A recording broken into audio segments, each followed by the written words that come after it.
Hello, everybody, and welcome back to Celluloid and Scotch. It's been it's been a minute. It's been 2 or 3 months. I don't know. I think the last show Carlito and I did was the Dune Part 2. Dang. Like I said, it's been a while. I had some stuff going on. I did a couple of pre-recorded things. I think outside of that, the last thing I did was probably the Bear Pirate Viking Queen interview. And I'm back about as healthy as I'm going to get. And of course, we're talking movies, so we had to have John for our first episode back. Of course. And we've watched a lot of movies. I had a lot of downtime to watch movies. And also, Amazon Prime Day bought a lot of shit I didn't need, but I wanted. Nice. Every year you say that. Every year I buy stuff I don't need. Doesn't stop being true. No. I did get a couple of things though. But Yeah, so the Black Adam 4K Steelbook was like $15. I picked that up. That's like $10 too much. Oh wow. The Blu-ray deals weren't as good this year as they had been in the past, especially They get worse every year. the manga and graphic novels were terrible. Mm. Like real bad. But John, you mentioned a movie in our chat that you watched that I'm actually a huge fan of. Oh, nice. And I think I first heard of this movie because of you. Because it was a super fun movie that I think kind of slipped through the cracks because it was like right after COVID, right in that area that it came out. And I think Carlito saw it too, and like way late in the game. But I want you to talk about Bullet Train. Oh yeah. Yeah. So I'll tell you what really sealed the deal to make me watch it was going to see Fall Guy. So it's the same filmmaker who did the Ryan Gosling TV show now movie Fall Guy, which is about a stuntman, doing private eye stuff on the side.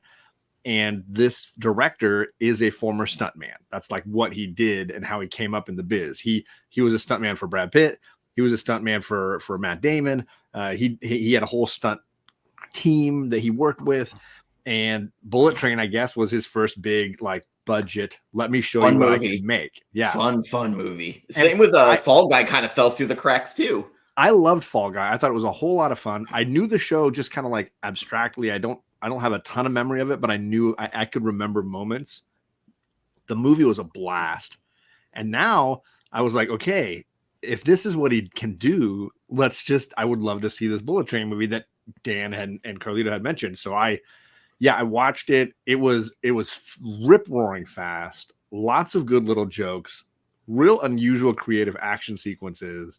I had a fun. It was a very fun movie. It was a fast moving movie too. Like it was frenetic. Yes. Like the original John Wick, how fast it moved, kind of reminded me of that. And a movie that Carlito and I are huge fans of, The Raid Redemption. Yes, where it just never stops. Yeah, it's a video game. You're going level by level, right? Yeah. Until you face the final boss. So, John, you saw it after me? Because I just saw it like this year, beginning. I just saw it like in the last 2 weeks. Oh, wow. That's awesome. Yeah, there's a few movies like that. I will say I was really up on movies, and then this thing happened called Kids, and I kind of fell off the wagon pretty hard. And I would say the last, let's just be gentle and say 12 years, I've seen very little beyond superhero movies in the theater.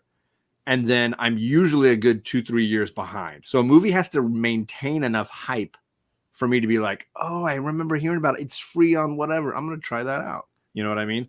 So this movie obviously lasted long enough that I saw Fall Guy because I'm pretty much Gosling is tops for me. He's just really amazing. And I was like, this looks funny. I like Emily Blunt. My girls like Emily Blunt. So we did it for Mother's Day. We went. Fun movie. Just fun. My wife was like, I get to stare at Ryan Gosling. Let's go Mother's Day. Check it out. It was fun. It was a fun movie and well done. I really love Drive. I know a lot of people are torn over that. But so I still Ryan Gosling and the other guys. The Nice Guys. The nice guys. With Russell Crowe. Gladiator. Yeah, there you go. Yeah. So to me, that might have been the turning point for Ryan Gosling, where you got to see a little bit of everything out. It could be goofy and kind of like a schlub. Yeah. He's got so many great lines and expressions in that movie. He had a lot of great physical comedy. And frustrating because it's you always hear everybody going, oh, there's no original movies that come out. That movie came out and just poof. For me, I wouldn't qualify it as original too much because it really felt like Kiss Kiss Bang Bang 2.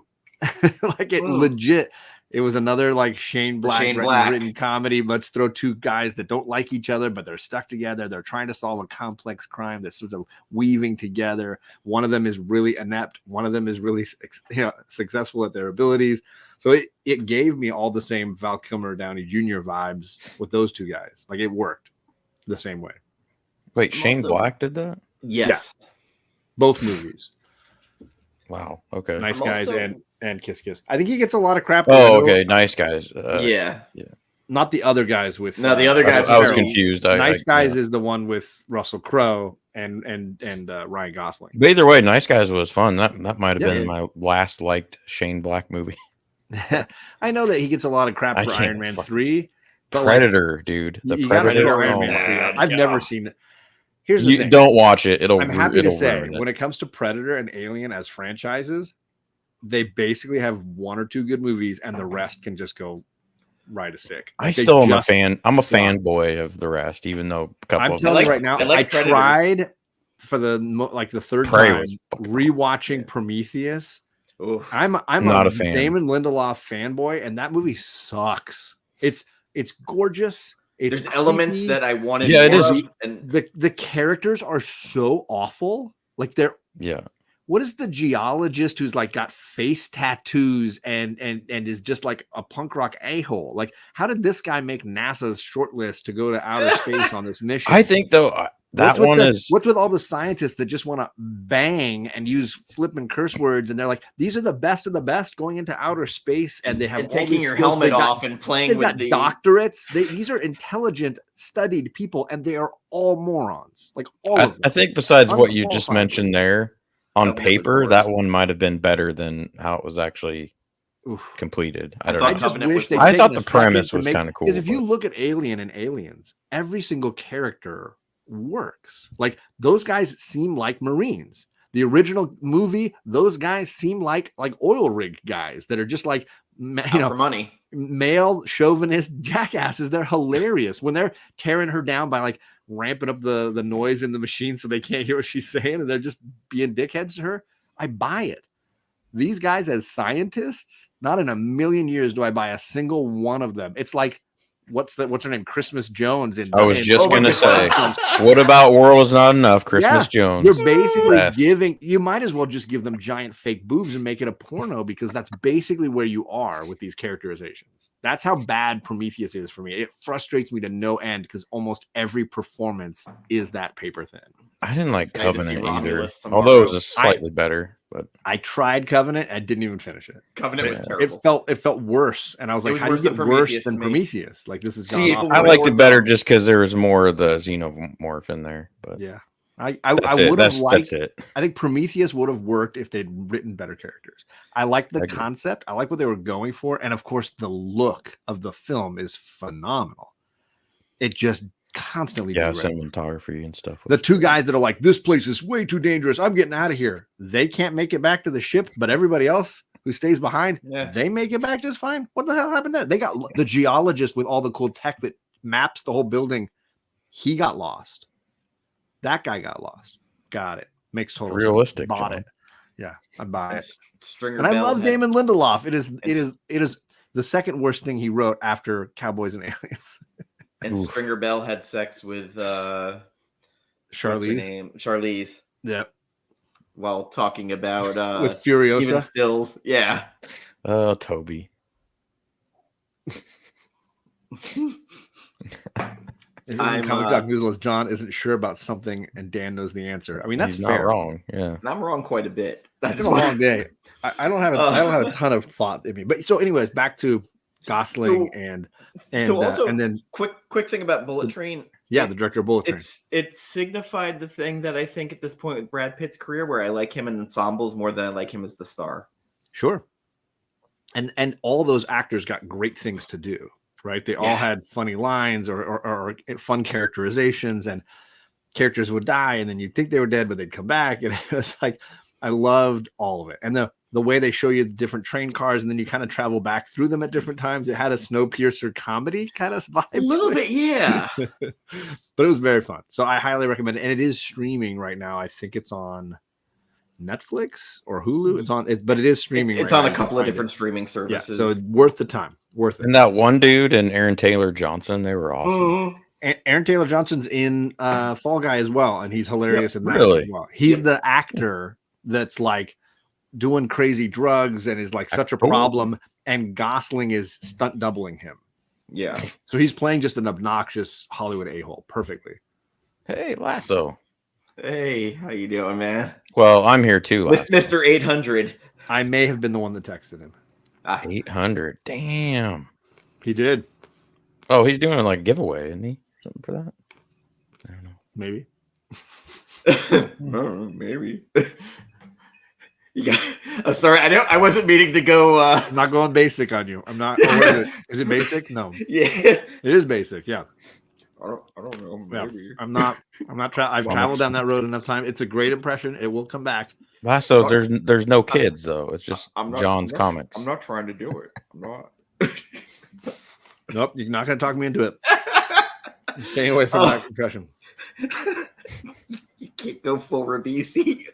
Oh God! Never go full Rabisi. Hey, look, it's Bub. Never go, Bub. And John. Oh, I thought I was John's comics with cats. Oh, she just left. I think she got tired of. So did my cat. She got tired of not getting attention. I saw her come through. Yeah. It's like, all right, F you. So then, Dan, what was the best thing you watched in this stretch of time? Okay, so Carlito and I both saw a movie, and I think we're somewhere in the same like stratosphere on it. So there's this new imprint studio called Neon out right now that's putting out all these A24 like psychological horror movies. I saw two movies by them within 3 weeks. The first one I saw was, and Carlito saw it too, and it was a nice, like, get you ready for spooky season. For sure. And it was called Long Legs. It had Micah Monroe, who you might have seen in The Guest. It Follows. She's in a bunch of stuff. She's, she was in another It Follows, movie. What? Yeah, she was the main girl in It Follows. For real? Yeah. Man, she I'll just straightened her hair. That again. Oh, okay. Makes sense. So it has vibes of Silence of the Lambs. It's a little satanic panic to it too. It's a slow burn movie though. It's by the same guy who did The Black Coat's Daughter, which I hated. I like that one. It was just. I know you and Jen both hated that, didn't you? Yeah. Yeah. So the score, the musical stabs for this movie make it work. Nicolas Cage is the serial killer in it, called Long Legs. Ted Lasso. So the only thing I told my date during the movie, I turned to her, I was like, he sounds like Pennywise if he was hopped up on Cialis. Okay. And he loves the band T-Rex. And he's like, what are you doing? You look alone, little girl. It was, yeah, it was. it was Pennywise. Like, actually, you know what else? It reminded me of the manager for God dang it.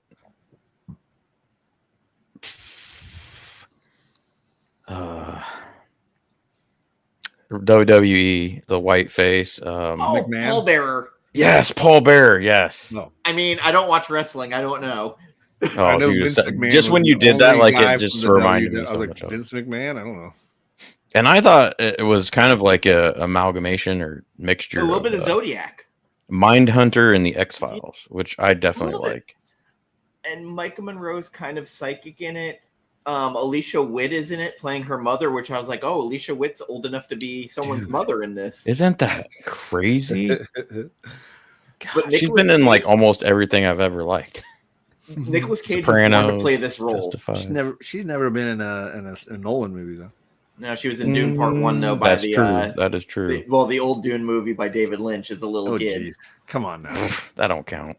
But Nicolas Cage was born to play this role. Not since Kiss of the Vampire has he been this unhinged. And looks like he's having fun playing crazy. What about Renfield? This is a different thing. This is him being like legitimately creepy as fuck. That's true. Yeah, this was like serious creepy. The end has a twist to it. I was kind of thinking maybe it's totally. I think you would actually like it, John. I think you might. I will. If you liked Hereditary, you'd probably like it. I liked Hereditary, but I will also preface this by saying not as violent. I think A24 is horribly overrated. I think A24 makes schlocky movies. Generally don't like them. And I'm not interested in current horror. I do think current horror is at this really strange place where they just want to be gross and graphic. And this isn't intense. Weirdly, this isn't that though. This is nice. Theater of the mind. Like Midsummer. Like I hate that movie. Horrible. That kind of stuff. It's just trying to like drive you crazy. And I don't enjoy that. Midsummer was Joker for white women. That's very funny. That is very accurate and very. I looked at it as the woman's Fight Club, but I get what you're saying. So this movie was very artistic. There was not much blood. I think John would like this one too. I think you're right. So this was like a setup for Halloween season where it was just spooky enough. It was more creep feels. It's more vibes, yeah. Because it's about children being taken. Sure. And again, Nick Cage you're introduced to his character real early in the movie. And his voice alone that he's putting on, if you didn't see his face, you wouldn't know it was him. Yeah, that's true. I get turned off usually by movies that claim to be like as good as Silence of the Lambs because I hold that movie in high regard. It had a vibe, and I was like, that's just hype. That feels like that's definitely hype. It had a vibe. Okay.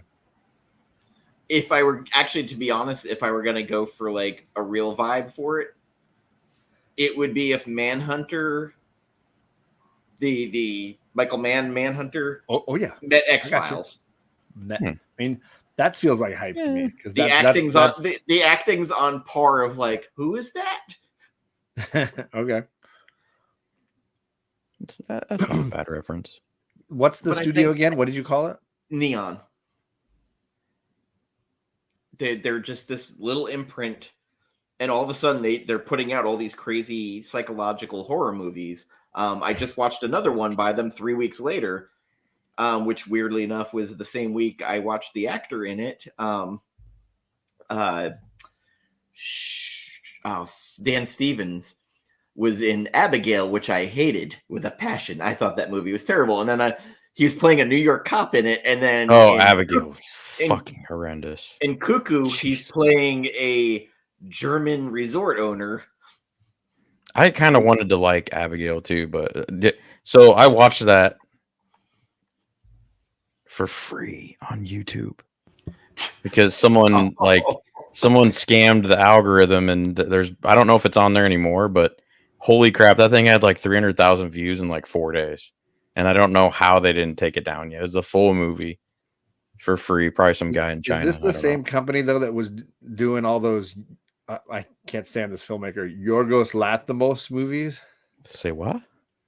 The Yorgos Lanthimos, his movies have been nominated for Best Picture like the last 3 years. It's all those awful Emma Stone movies, The Favorites, The Poor Things, The Kind of Kindness. There's awful, people love the Lobster. I kind of want to watch it because so many people are torn on it. I will say, Gore, it's perfect you're here because for me, Yorgos Lanthimos is the new Cormac McCarthy for me. Like it's somebody whose work is so like awful to me. I can't vibe with anything. What else did they do? I just listed like 5 movies. I wasn't paying attention. I was reading Gore's comment. The Lobster is obviously Haven't one of the seen popular ones. Poor Things was just nominated for Haven't Best Picture seen it. last year. Emma Stone. The Favorites, Emma Stone and Rachel Weisz. The Kind of Kindness just came out this last year. See, 2 out of or 3 out of those 5 I've heard like some critics really rave about them. The only Jurgen I know is Prochnow. And no, so Yorgos is it's Yorgos, and then his last name is Lanthimos, L-A-N. Yeah, he's Greek. Lanthimos, L-A-N-T-H-I-M-O-S, something like that. Sounds like a Bond villain. Kind of does. Every one of his movies bothered me to a place where I was just like, why am I watching this? This is so like I'm getting nothing out of this. That's how I feel about most A24 horror films, at least after the third act. It gave me A24 wants to be arty vibes. Like, look, we don't just do horror, we do this crap too. Kind of. I think A24's best movie and always will be is Ex Machina, and I think it won't drop from that. And it's not a horror movie.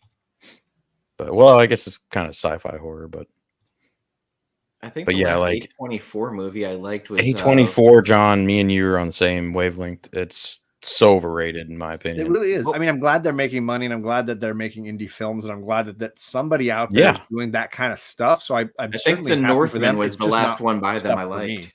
Oh, Perry's here. What's up, Perry?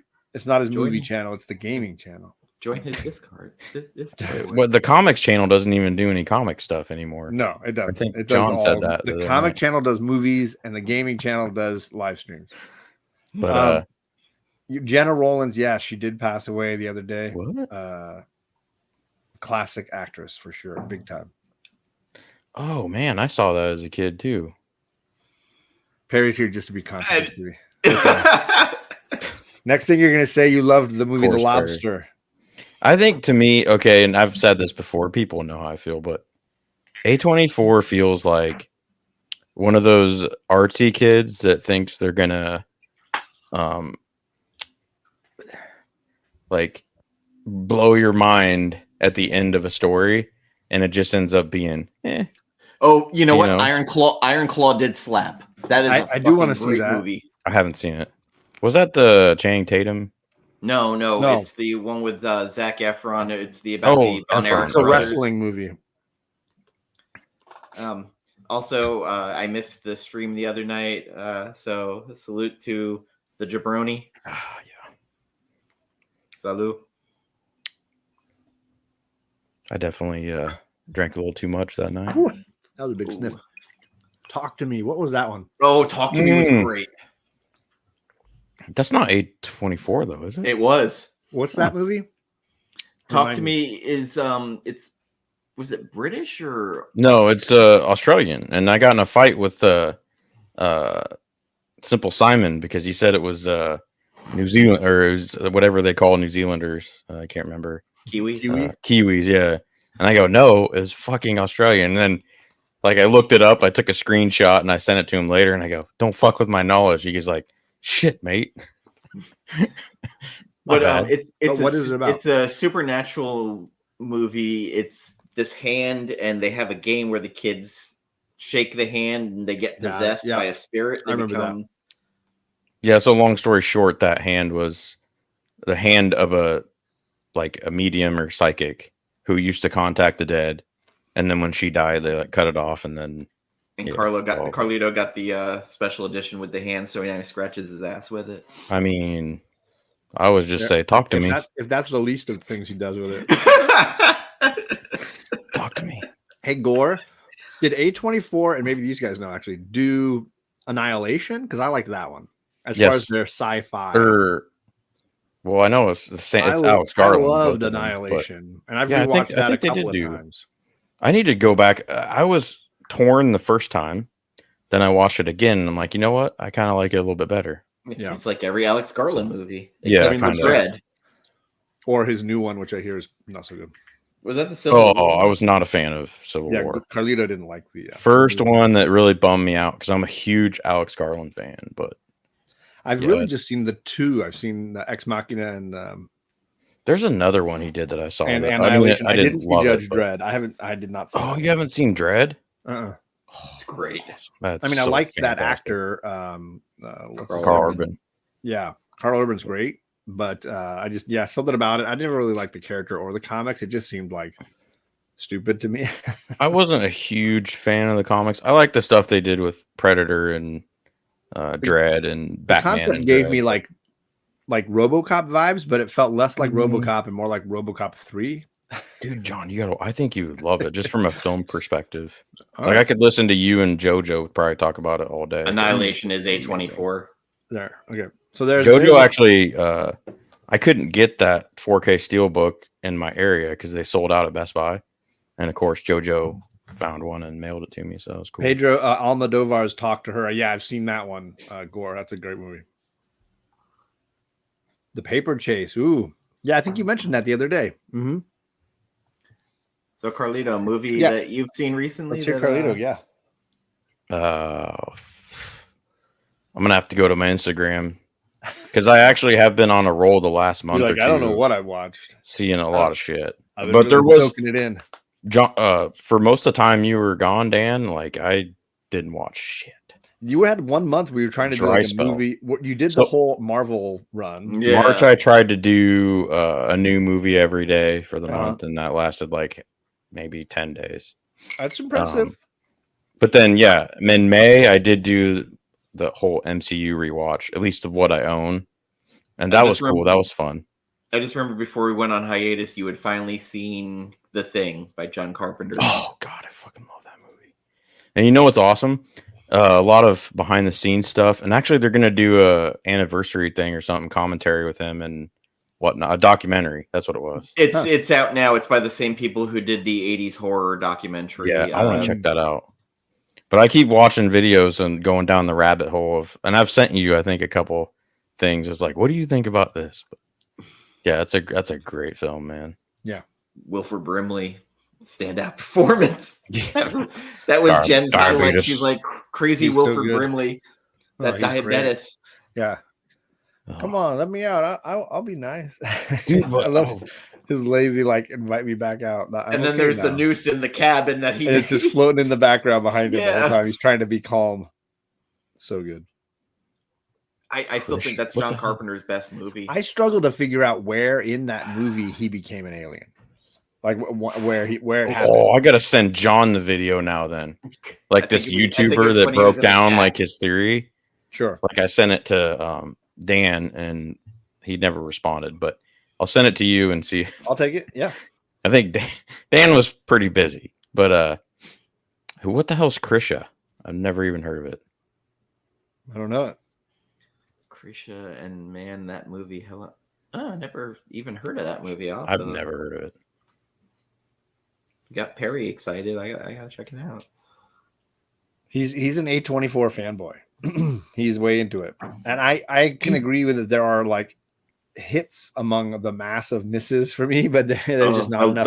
The Lighthouse was. I never want to see it. Transcendent. It looks awful to me. Everything I saw about that movie looked horrible, and I'm like, I don't want to see. I don't want. That's what I thought, John, before I watched it, and you're mostly right. Well, listening to Jen talk about her experience watching it and explaining to me what she saw. Actually, listening to Dan talk about what Jen thought or saw, that was actually better than watching the telephone. He's explaining what she explained. Yes. Well, no, I posted clips of it because it was her and Cindy on the show, and they were like, it was a comedy. I was like, how the fuck was it a comedy? If you look at it that way, it actually would be more enjoyable. Jen was like imitating a mermaid cloaca during it, and like she apparently ate edibles and watched it 3 times. Apparently, we're watching softcore movies, according to Toby. I'm okay with that.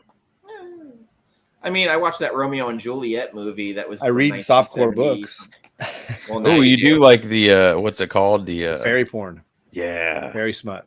Fairy smut. I'm in. Gore, you painted such a vivid picture. I'm like 99% sure I saw that movie as a kid at my grandparents', and I do remember that like it was really good. The books didn't exist back then.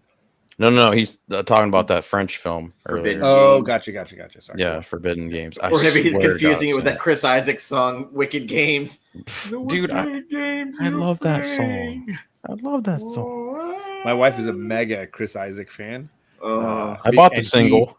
He plays. I don't know if he does it as much anymore, but he used to play at little clubs like 20 minutes from where we live. And my wife would just go on the off chance that he might just pop up, and she caught him like at least 3 times. Just would catch him playing, and then he hangs out at the bar after and just hangs out with people. And he doesn't drink. He's not. He's a recovering alcoholic, I believe. Oh. And he and my wife was like, "Would you sign my beer bottle?" And he was like, "Sorry, I don't drink." And then she's like, "No, my name is Becky, and it's a Beck's beer." And he's like, "Fine." And he wrote "No" really big on it, and then he signed the beer bottle. And then she framed the beer bottle. Nice. Yeah. Yes, my wife is a very much of that 80s into early 90s era. Like that's her jam for music. That's her vibe. Is she on that New Kids on the Block train or no? Duran. There it is. Yes. Duran is Hungry Like the Wolf. It's Rio. Lil Rio. I like Rio. Anytime she gets a new car and wants to test the sound system, anytime she got a new record player, anytime she got a new anything, the first thing she plays is Rio every time. Little In Excess, Suicide Blonde. I mean, that's a solid. I like Ordinary World. The whole Kick album is amazing, and I'm not even a music snob or anything. I love that In Excess Kick is a great album. Yep. New Sensation, bring it all of it. It's funny because that was the album that got popular. I was like, they're not cool anymore because I was that guy. Of course you were. Thanks, Cuddy. I'll make sure to adjust that. So I think Dan's not on the inside joke on that. So did you pick a movie to tell us about, Carlito? Did you pick one? Nobody said about picking anything unless I missed did. I said, "What if asking you to name a movie you watched?" Oh, you mean right now? Okay, yes. Gotcha. Hold on, let me. They started with me. We went to Dan. It's pull up my IG so I can look at all my. You said you were going to pull up your IG, and you just sat there. Well, then I got sidetracked because Gore always sends me down these vivid paths of beautiful talking about young girls and cinematography. Oh yeah, that too. But what's up, Mark? He says good evening, and he's saying hello from Western Australia. There you go. Not New Zealand. So we're just and shout out to Bub, who apparently watched all of the 3 seasons of Ted Lasso and has become a Lasso fan as well because it is absolutely phenomenal. It's phenomenal. It's just here. All I'm going to say, Carlito, is it's fine. Don't watch it. You'll have something to look forward to someday. Yeah, I mean, one day. Just because you hate Apple doesn't mean you have to hate good TV. That's true. How did you know I hate Apple? Did I say that? I know you can tell. Okay. I know you. I know you're looking forward to the new Crow movie, John. True story. I mean, obviously, it's right up there with Kraven the Hunter. I'm just pumped. So I'm on the edge of my seat. Tickets are already bought. They recast Top Dollar, and it's Giovanni Ribisi. No, you're trolling me now. He's trolling. Don't troll me. He's just trying to get. Don't troll me. Nope. Yeah. I'm not gonna see. He was trolling me, trying to get me to do that voice. I'm not gonna light the biggest fire. Just trying to get you to do it. No, actually, I guess I haven't seen as many movies as I thought. That's funny. I did watch Jojo Rabbit a while back, and I ended up liking that a lot. That's a great movie. Immaculate, I hated. Immaculate. I don't think I've seen that. That's the new one with Sydney Sweeney. Well, it was. I feel like I've seen. So it was actually Sydney Sweeney movies in my life. It was actually good until the end. I did not care for the ending. What? I watched the Gingerbread or Ginger Dead Man. He likes the Romulus. There Ginger Dead Man with Gary Busey. I'm not going to see a modern Gary Busey movie. That's just asking a lot. He just does the voice of the Gingerbread Man. Shout out to Hudak. He got in the top 10. I think he scored number 9 on Biggie Shaq's best 15 collectors of 2023. Dang, yeah. He's right there in the chat. Aliens is back, baby. Great. I honestly have not loved an alien movie since Aliens. So you're not going to sell me on it very easily. This is more of a like maybe I'll watch it if I catch it streaming one day. Listen, yeah, I think I'm gonna wait for streaming. You know who directed this? I know the sound quality is gonna be great. This is the guy who did Don't Breathe. and I fucking hated that movie. That's why I'm not going to the theater. That turkey baster scene, I know that sounds going to be good when that face hugger gets in there. That makes me want to see it less. And I love the Evil Dead movie he did. I haven't seen that yet. Yeah, not my vibe. Okay, so what am I supposed to pick now or for a movie? How many times do you need the instructions? At least 5. Print them out? Do we need to? I'm trying to copy the train wreck. Come on, let's go. You're doing a good job. I'm giving you 20 seconds before I just skip your turn. Well, okay, Twisters. I saw that recently. I liked it. Talk about it. Let me go. Did not see that. Is it? It looked like just like a copy. Like it just looked like they remade Twister. Like even the story points and the characterizations like looked like they just took the script of Twister, changed a couple things, and then just played it again. I mean, it's. Am I wrong? You're not totally wrong. Okay. But you're not 100% right either. Okay. I mean, I think Glenn Powell even said it was basically just like a soft remake of like the original. But yeah. But he's can't say anything without giving it away, I guess. But you're gonna ruin Twisters. So he spoiled Twisters. That movie was never. Well, the plot twist is huge, so I can't give it away. But no, I'll just say it starts out being something that I cringe at, and it went the total opposite way, and I ended up really appreciating and enjoying and liking that. There you go. That's good to hear. And also, sorry, go. No, and also there's a couple characters that are kind of bait and switch. They sell you on them as one thing, but then they have a lot more depth and character. Yeah, my wife watched that. Awesome. Yeah, my wife watched his romantic comedy with Sydney Sweeney just this last week with Kate, and they said that they liked it, didn't love it, but liked it. They laughed through it. They didn't see Madam Web. No, I cried. I would do a lot of crying, I have a feeling, but probably not why they wanted it to be. But yeah, like the cinematography and the music and anyway, it was all good. Okay. Does it miss the charm of Bill Paxton? Of course it does. I mean, come on. I mean, yeah. And honestly, Glenn Powell I think Helen off Hunt the should have been Elwes in Twister vibe. But they didn't want to pay Helen Hunt, so sure. They probably would have jacked the budget up a lot. I'm not gonna lie. Academy Award winner. Yeah, that's how that works. Mad about us. I got to go see 2 throwback movies in the theater since we've last chatted. I took my dad and my brothers. We all went to go see Airplane in the theaters. And then I took my mom and my nephew and Charlie, and we saw Raiders of the Lost Ark in theaters. And I will tell you, those movies were so phenomenal. I had never seen them in a theater with a full audience. People were quoting lines. People were cheering. There was clapping. It was amazing. I did that with Big Trouble in Little China. Nice. Yes, that would be a great one. That's a good John, one. I got a question for you. Do you like gladiator movies? You ever sit in a grown man's lap naked? So that whole scene in the cockpit. I was just happy that people weren't like shouting the lines before they got read. It was fun that they could like say them with the actors from time to time. It felt very Rocky Horror, but it was fun to see that movie that way. I've seen Holy Grail in a theater with audience, and I've seen Blazing Saddles in a theater with an audience, and actually had people who worked on the movies like Mel Brooks come out after. So this Airplane wasn't on that level, but it was really close. So good. I don't think I've ever seen the Holy Grail all the way through. So I should probably stop drinking. It's very funny. And having John Cleese come out after and talk about it was amazing. I like that guy a lot. He's so funny, man. Hello, yes, I agree. Issues. Chris is in the chat. I got issues. Oh, okay. That's who that Lopez is. I got issues. Gotcha. The panda. The guy who I have his stuff from SDCC that I haven't mailed out to him yet. They're sitting in my garage. That guy. Nice. Don't call me Shirley.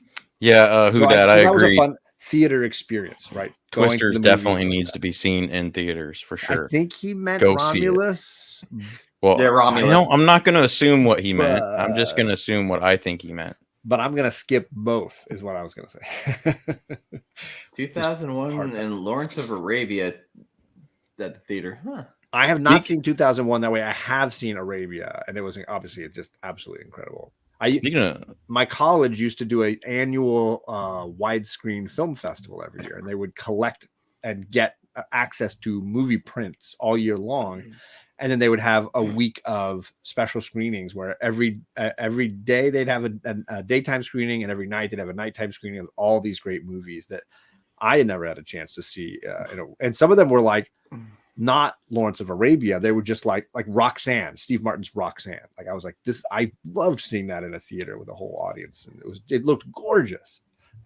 To see a nice widescreen print of those movies. I got to see To Kill a Mockingbird in the Throwback Theater. Ooh, nice. It was me and like 3 other people in the theater, but I don't care. Like that sounds fun. We talked about that, didn't we, Dan? I don't know this movie. I don't think we did, but Late Night with the Devil was maybe we didn't. I liked it a lot.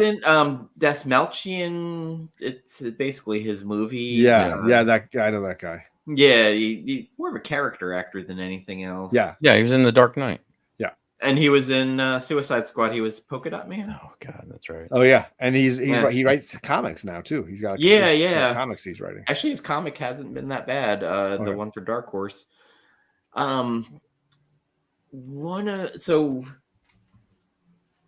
I went on one of my Amazon kicks, and Arrow put out a fantastic presentation of Legend. My light's right in the way. I don't think Carlito is a Tom Cruise fan. He may be ready to turn off this one. What? So, honestly, this is one of those things that it's one of the cursed productions. The 007 soundstage burned down while they were filming this. Yeah. Basically, Ridley Scott had a breakdown during it because of how poorly it was going. Tom Cruise wasn't Tom Cruise yet, and basically said he was kind of mailing in his performance. Really? Yeah, he wasn't really into. But that's not why you watch this movie. You watch this movie Tim Curry for Tim fucking Curry, and that's it. And Mia Sara.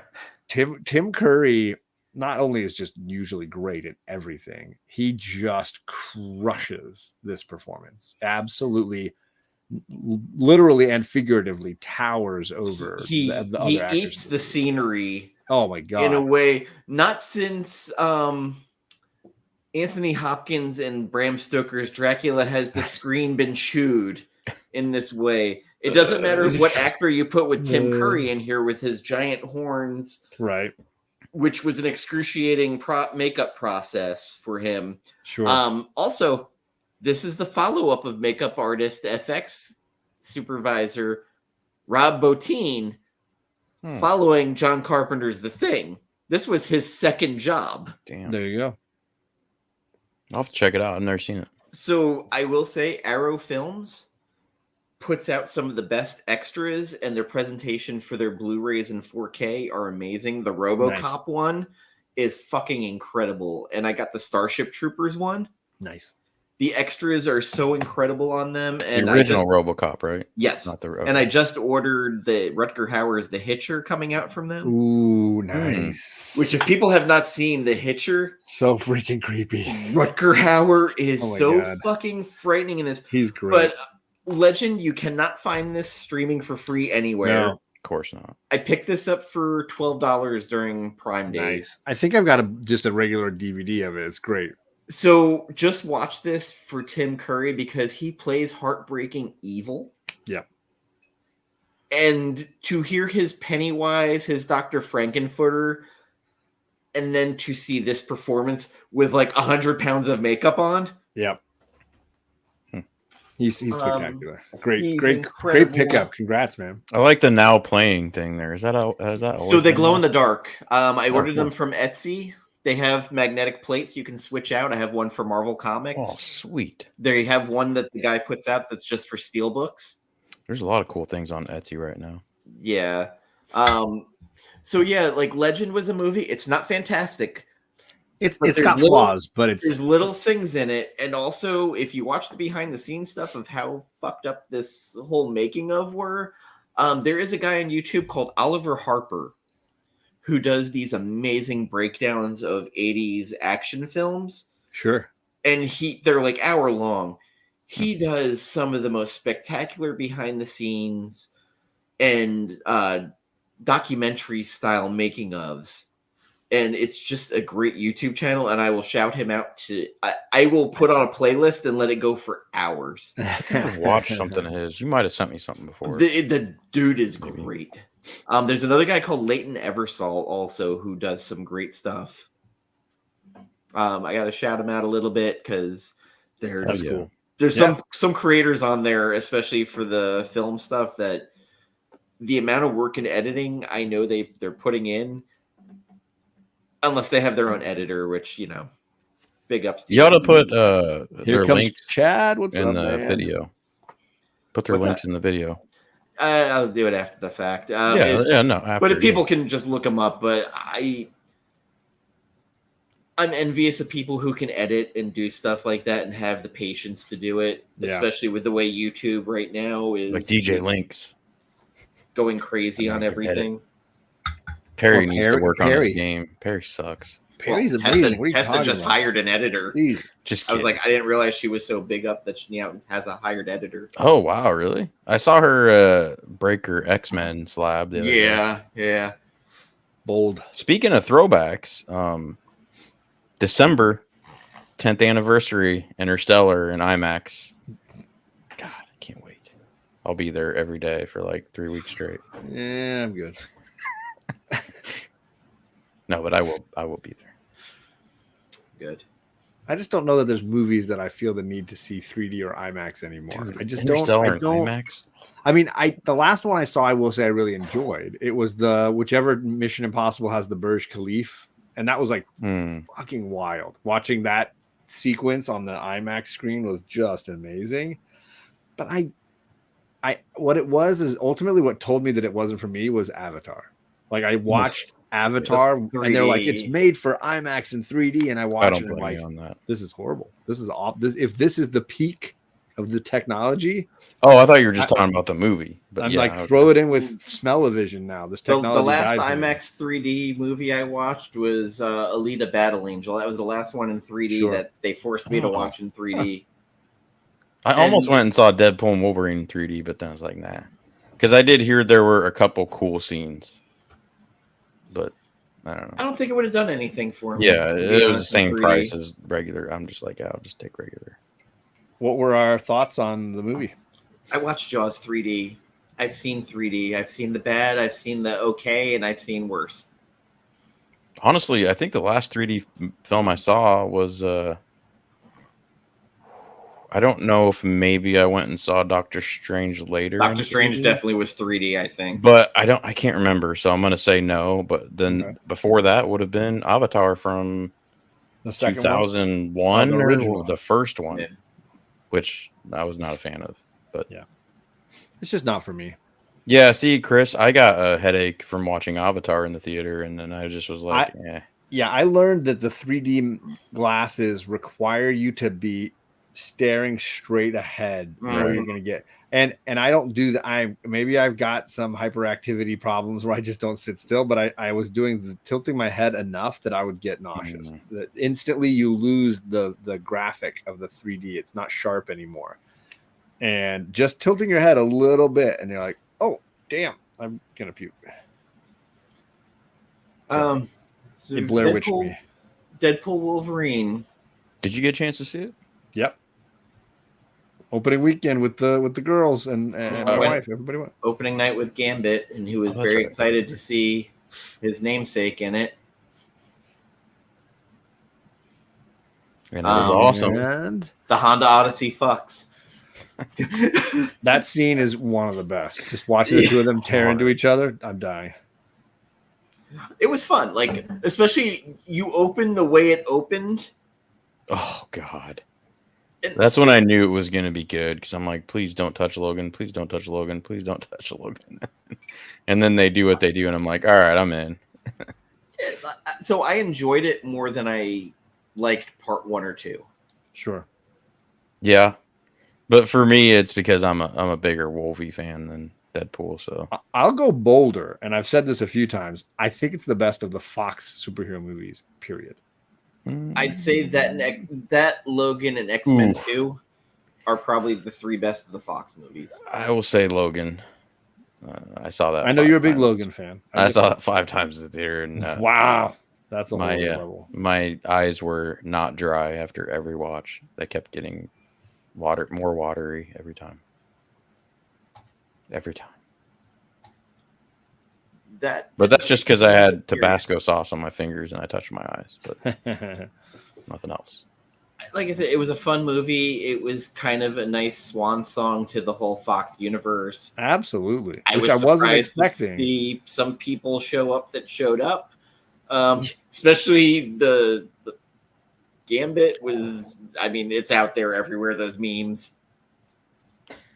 And I was expecting this like, oh, we're going to bridge the MCU, the watch as we bring Deadpool into the MCU. And that I was very happily surprised that it was not that, and that they instead were like, no, we don't want the MCU actors. We want the Fox actors. We want to do a swan song to the Fox series. That was cool.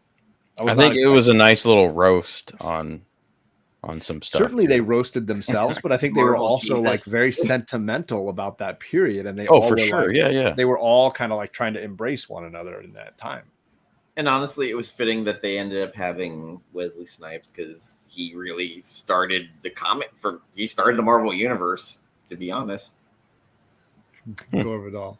If you watch the first 15 minutes of any of the Deadpool movies, they all do that, where they take this really epic long prologue, and then there's an epic credit sequence that's designed to be a big joke, and then the movie starts.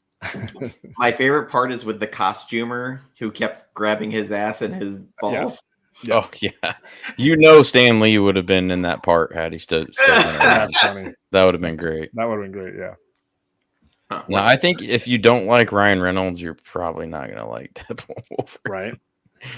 And I don't know, maybe Gore does, but I just feel like maybe he's not a big fan. And then, of course, they showed the shop called Liefeld's Feet. Yep. That was great.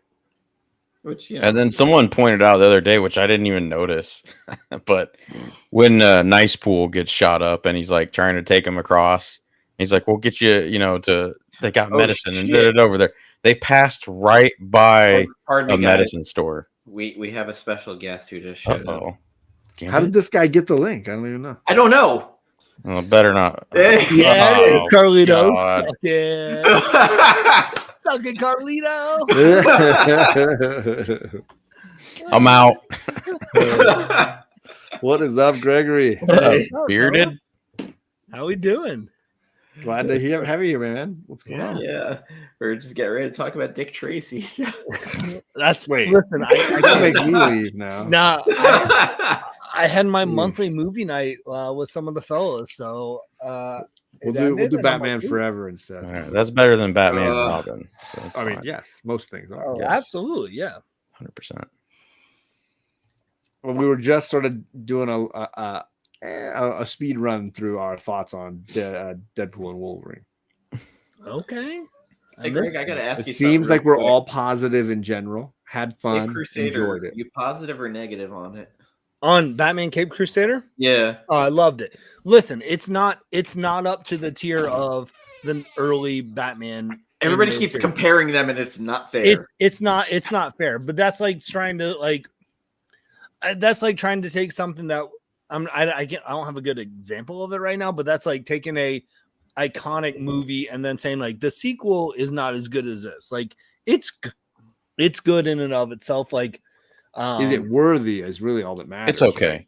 As good as is not going to be. The writing was good. It worthy? The writing was good. I thought there were a couple episodes where the writing was fucking shit, and you'll never change my mind. Ooh, which episodes? Let's get into it. What episode? Yeah, let's fucking get into it. Let's do it. We're here. let's pull up Burke's reviews. Oh and gosh, see. no, don't because I agreed with him on every single episode, and I can't remember the episodes except for like 3 of them. Well, because 1, 4, and 10 were the best episodes. He didn't like the Harley. The rest Quinn, were which garbage. I like the Harley Quinn. I like the Clayface. I fucking hated the Harley Quinn story. Here's the deal. I love the old school Clayface. You're right, Dan. That was fantastic. I thought what they did with Harley Quinn, if you're trying to do something different and new, to have the Harley Quinn personality. Have you all seen it? Yeah. Okay, John's not there. That's fine. I'm not spoiling. So what they basically did is they took Harley Quinn's personality, like, and had that as her as a doctor. So like when she's in like her Harley Quinzel form, she is like the over the top. She's calling Barbara Gordon Barbie, like that's kind of her. But that's her like natural state, you're saying? Yes, so that's her natural state. When she turns into Harley Quinn, she is cold, she's methodical, she is just, and like for whatever reason that worked for me. Like she's a psychotic. She's two separate personalities, and I think what people miss about Batman Caped Crusade that really digs into it is, and I think they highlighted it in that episode, which is why I think I liked it more. They really look at the mental health aspect of these people and what they're struggling and what they're going through and the capacity. And for her to almost have two split personalities, that she can be this bubbly over the top personality in real life of like her fake self. But then when she's trying to be this darkness, it is cold. It is cutthroat. There's no BS. And I really appreciate it. I get it. It's a different take from the Harley Quinn that we know, but I thought it worked in the universe that they're trying to set up here, a little bit of the duality of mental and dealing with mental health, the Batman Year One. I think a lot of people missed out that it's a Batman Year One-esque show still, because I have some Catwoman costumes. Right. And like, I know Carlito, you were talking about Burke's review and he's like, oh, Batman keeps getting beat up. Well, he's still learning. I don't know about that part. He's still Batman's human, and he's still learning and he's figuring out who he is. So no, I didn't have a problem with Batman at all. I even liked the voice. Chubby. I like the Penguin choice. I thought he did good as if you're gonna have to follow Kevin Conroy. Yeah, I thought he did a very good voice 100%. acting job, because Kevin Conroy is Batman for me through and through. So no, all the way through, I had zero issues with Batman or even Bruce Wayne. What were your issues? My qualms, and I got a question for you. So you say like mental health thing with Harley. Yeah. What is her origin? Where did she get that psychotic side from? We don't see much. We don't know. There's no Joker. They don't go into it. I don't like that. It almost to me seems like more she's just like a psycho chick. So there's really no cause. There's no you're right to where she comes. You're right on that, and I think that's why it didn't land. I think the problem, though, what I would say, Carlito, I think the problem that we have as Batman fans, we have this history and lore that we love and that we've known, that we've built up, that there isn't that yet in this show, and I don't think the show needs to get there. And so, like, you have it's going to eventually, but to be like, to get to the lore of what Harley Quinn is, I'm fine with them separating her from Joker, because let's be honest, that's the most unhealthy relationship. I think they're trying to get rid of the abusive, and they're trying to get away from that, and I'm okay with that. But what we don't have a backstory for her. We don't have of why she is the way she is, and I don't know if we need why she is the way she is. Just like I feel like a lot of people, if you ask them, do you want to know why Joker is the way Joker is? People are like, no, like that's the whole thing, the Killing Joke and some of the others, and why people don't like the movie The Joker, with Joaquin Phoenix, because it almost digs too deep into it, and it almost then takes away from who he is as a person. So I just think we're putting a lot of high expectations on something that is a 10-episode series so far, when the Batman show we grew and loved that fostered Harley Quinn for us, had 60 episodes. Yeah. So like there's a lot and she's in there a lot, and I don't know. I haven't watched the first episode of her appearance in a long time, so I can't say like what she brings of how much her story is even unpacked in the TV show. She's just the sidekick. I think she really is, and I don't think we get the Harley Quinn lore of who she is as a person until we get to Mad Love in the comics and things like that. So I wonder if too often when we're reviewing these things, we put our own thoughts and opinions that we've already built because we've lived with these characters for 20 some years, that then we're like, well, they haven't done enough to say who this person is. Well, I don't know. So I don't, for me, I just didn't buy it. That's fine. I'm okay. The cool thing is though, going in, I thought I'm not going to like the Penguin because they did the whole gender swap bullshit. Yeah. And it really didn't bother me. It actually played pretty well, and they made the Penguin gender swap. They made it very methodical as well. Of like, Penguin is cutthroat. There, like just killing kids, like killing. Like, no remorse of killing the wrong one, and like. But I would also anyone that has issues with that, I'm like, if you were going to gender swap any Batman villain to make another female villain, I feel like Penguin is probably the safest bet.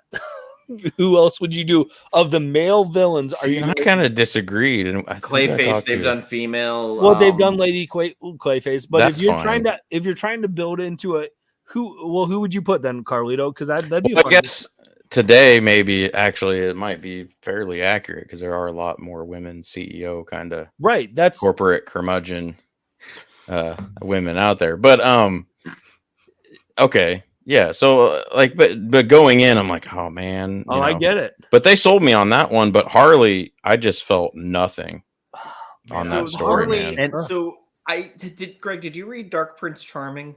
No. So the Harley they presented in this remind me of the Enrico Marini Dark Prince Charming book that came out for Batman, which was fantastic. Dark Prince. This debate reminds me of Jason Aaron's Punisher. Personally, this debate around like, do I want more explanation for a character's psychosis? Do I want an understanding of the mental health issues that they're dealing with, or do I just want to see characters be buck wild? Because ultimately that's what Punisher and Harley do, is they're unhinged, and you get to watch them be unhinged. And I think that's cool for Joker, but I agree with his statement on the Joker part. Like, sure. And I'm saying like, and everybody can have their opinion, there's no wrong opinion on it, right? Like it's just, for me, what I liked about the Aaron Punisher was getting the chance to understand, like, how does somebody snap that hard and never come back after decades of being on a revenge kick? At what point do you like pass that stage in the grieving process? Like, he's clearly unhinged. That doesn't happen in one instant, right? So I like that Aaron was like, no, look, there's layers to his character. And I'm with you on the Punisher. Breaking point.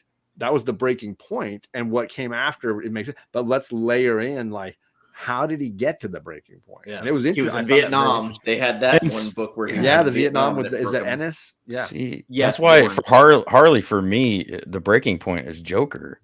So that's why I think, it's just I just don't know her motivation yet. I want the backstory to that too, which is why I liked Harleen and why I thought Harleen was great. Harleen's one of the best comics of, and I don't disagree with that. I'd be curious of. There's not to say because what they tease in the series that we won't see backstory of Harley, and it could still tie in with Joker. But I guess that's possible. They're also that's my only thing is I think sometimes we can get so caught up in we know so much of the lore that it's tough to separate that as a casual observer.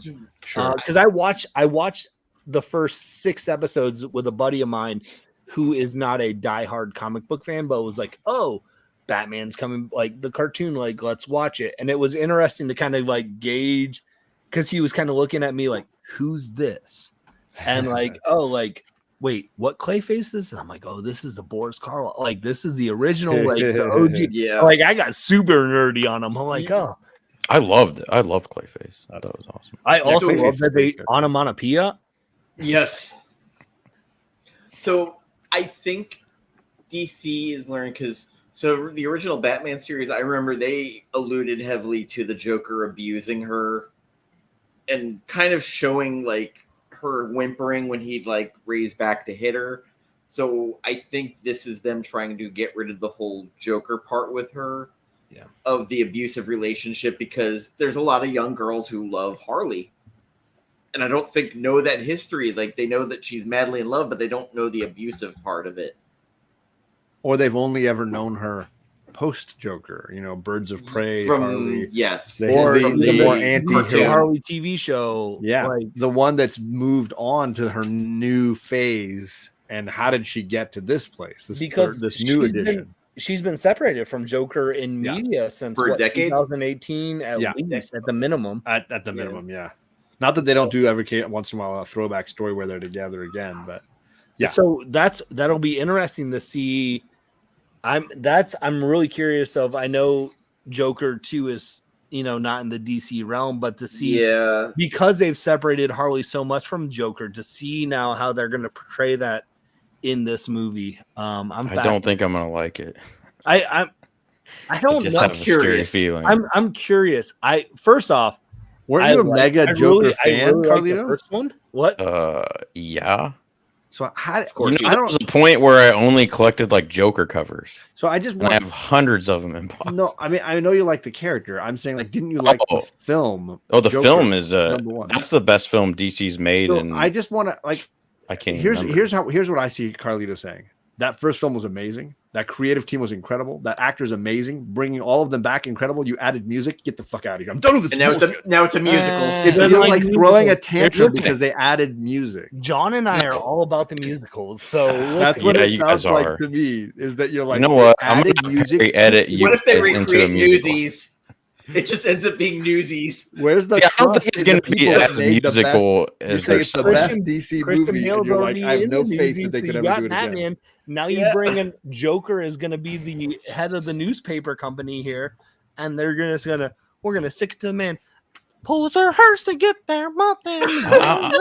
No, that's not going to turn into Newsies. No. Stomp. I almost think like the director, can't remember his name right now, Todd Phillips. Yeah, I think he's almost trying to do this just so there's not a third one. I don't know. I think this is a fuck you to the audience. So that's the feeling I kind of get. I think you're just like, I heard they put music in it. I don't want anything. I read, everything they freaking had dance. They had a musical tap dancing scene in the first one. That's different though. It's not people breaking into song in the middle of action. Literally dancing on stairs. Like it was awesome. Singing in the rain. It's amazing. And I'm saying, why can't we just continue that trend of his psychosis?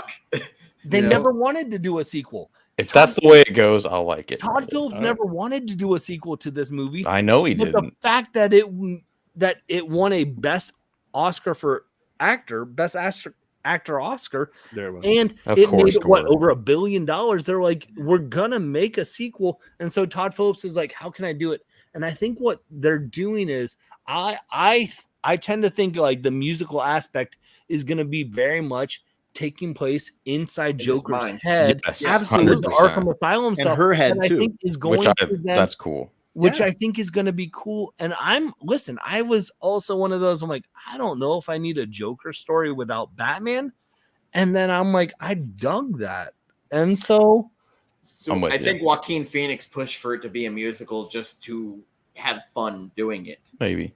Because it's a Here's the movie. thing. This is going to be a fine line for Todd Phillips to walk is, yes, it's probably mostly going to be in Joker's head, but is it going to be too much to where it takes me out Harley's of the film? head? Is it Lady Gaga's because head? Musicals do that hero too, worship, and it's all in her mind. Not that you have to worry about pleasing me, but I'm just saying.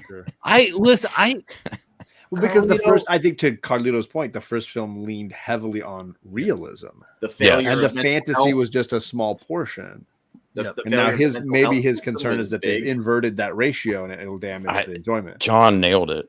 And I think that's also why the first movie is so divisive, is because there's a large portion of people that go to movies for escapism. Sure. And it hit home too real for them. I mean, that's definitely my reaction. That I know a couple of my friends that Gambit. I went to see it, and I left feeling, and I fucking loved it. It felt like depression as a movie, and I have no interest in ever watching it again.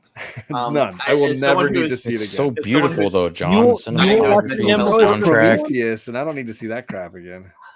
Fair. That's fair. That is fair. I've not only did I watch it again, as soon as it came out on video, my mom was visiting. I'm like, "Have you seen Joker yet?" She's like, "No." I'm like, "Let's watch it, Mom."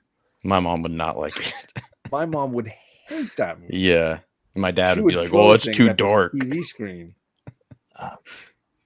I do like the Lady Your mom Gaga is a casting, breed though. apart, Not man. gonna lie. That's how we roll. That's how we roll in the bearded house. Are we done with Deadpool and Wolverine? Do we need to Are we done with cut the Joker? ties here? Are we done with musicals? Come on, let's move on. I didn't from even talk musicals. Deadpool Wolverine. I know, right? We kind of jumped right into what were your Batman. thoughts, Greg? Did you see it or? Oh yeah, I saw it. Of course. Me and the missus made a video right after. She did not watch it, which was Did even you? better. I don't remember getting a notification for that video. Yeah, we didn't name that character. Oh, I might not be subscribed to you. That's It's all right. Don't worry. No one is. So we have a small channel that no one pays attention to. And You're it's okay. right. Yes. I create all my content for John, and that's it. And Charlie. John and Oh, Charlie. Charlie. Yeah. Charlie, does. it's the only channel she's got the notification bell clicked for. That's fair. So no, She doesn't leave comments though. I got to get on her ass about that. Real quick, I love Deadpool Wolverine. It was fan Fun. service. If you grew up loving the Fox movies, it's what you wanted. If you have never seen a Fox Marvel movie in your life, you went, "What is going on? Who's this? Who's that?" So it was pure fandom and fan service, and I'm okay with that because that's what I thought it should have been. Some cameos I wanted in there weren't, and I'm okay with it. And then the ones that were, I was like, "Ooh, I was not expecting that." Yeah.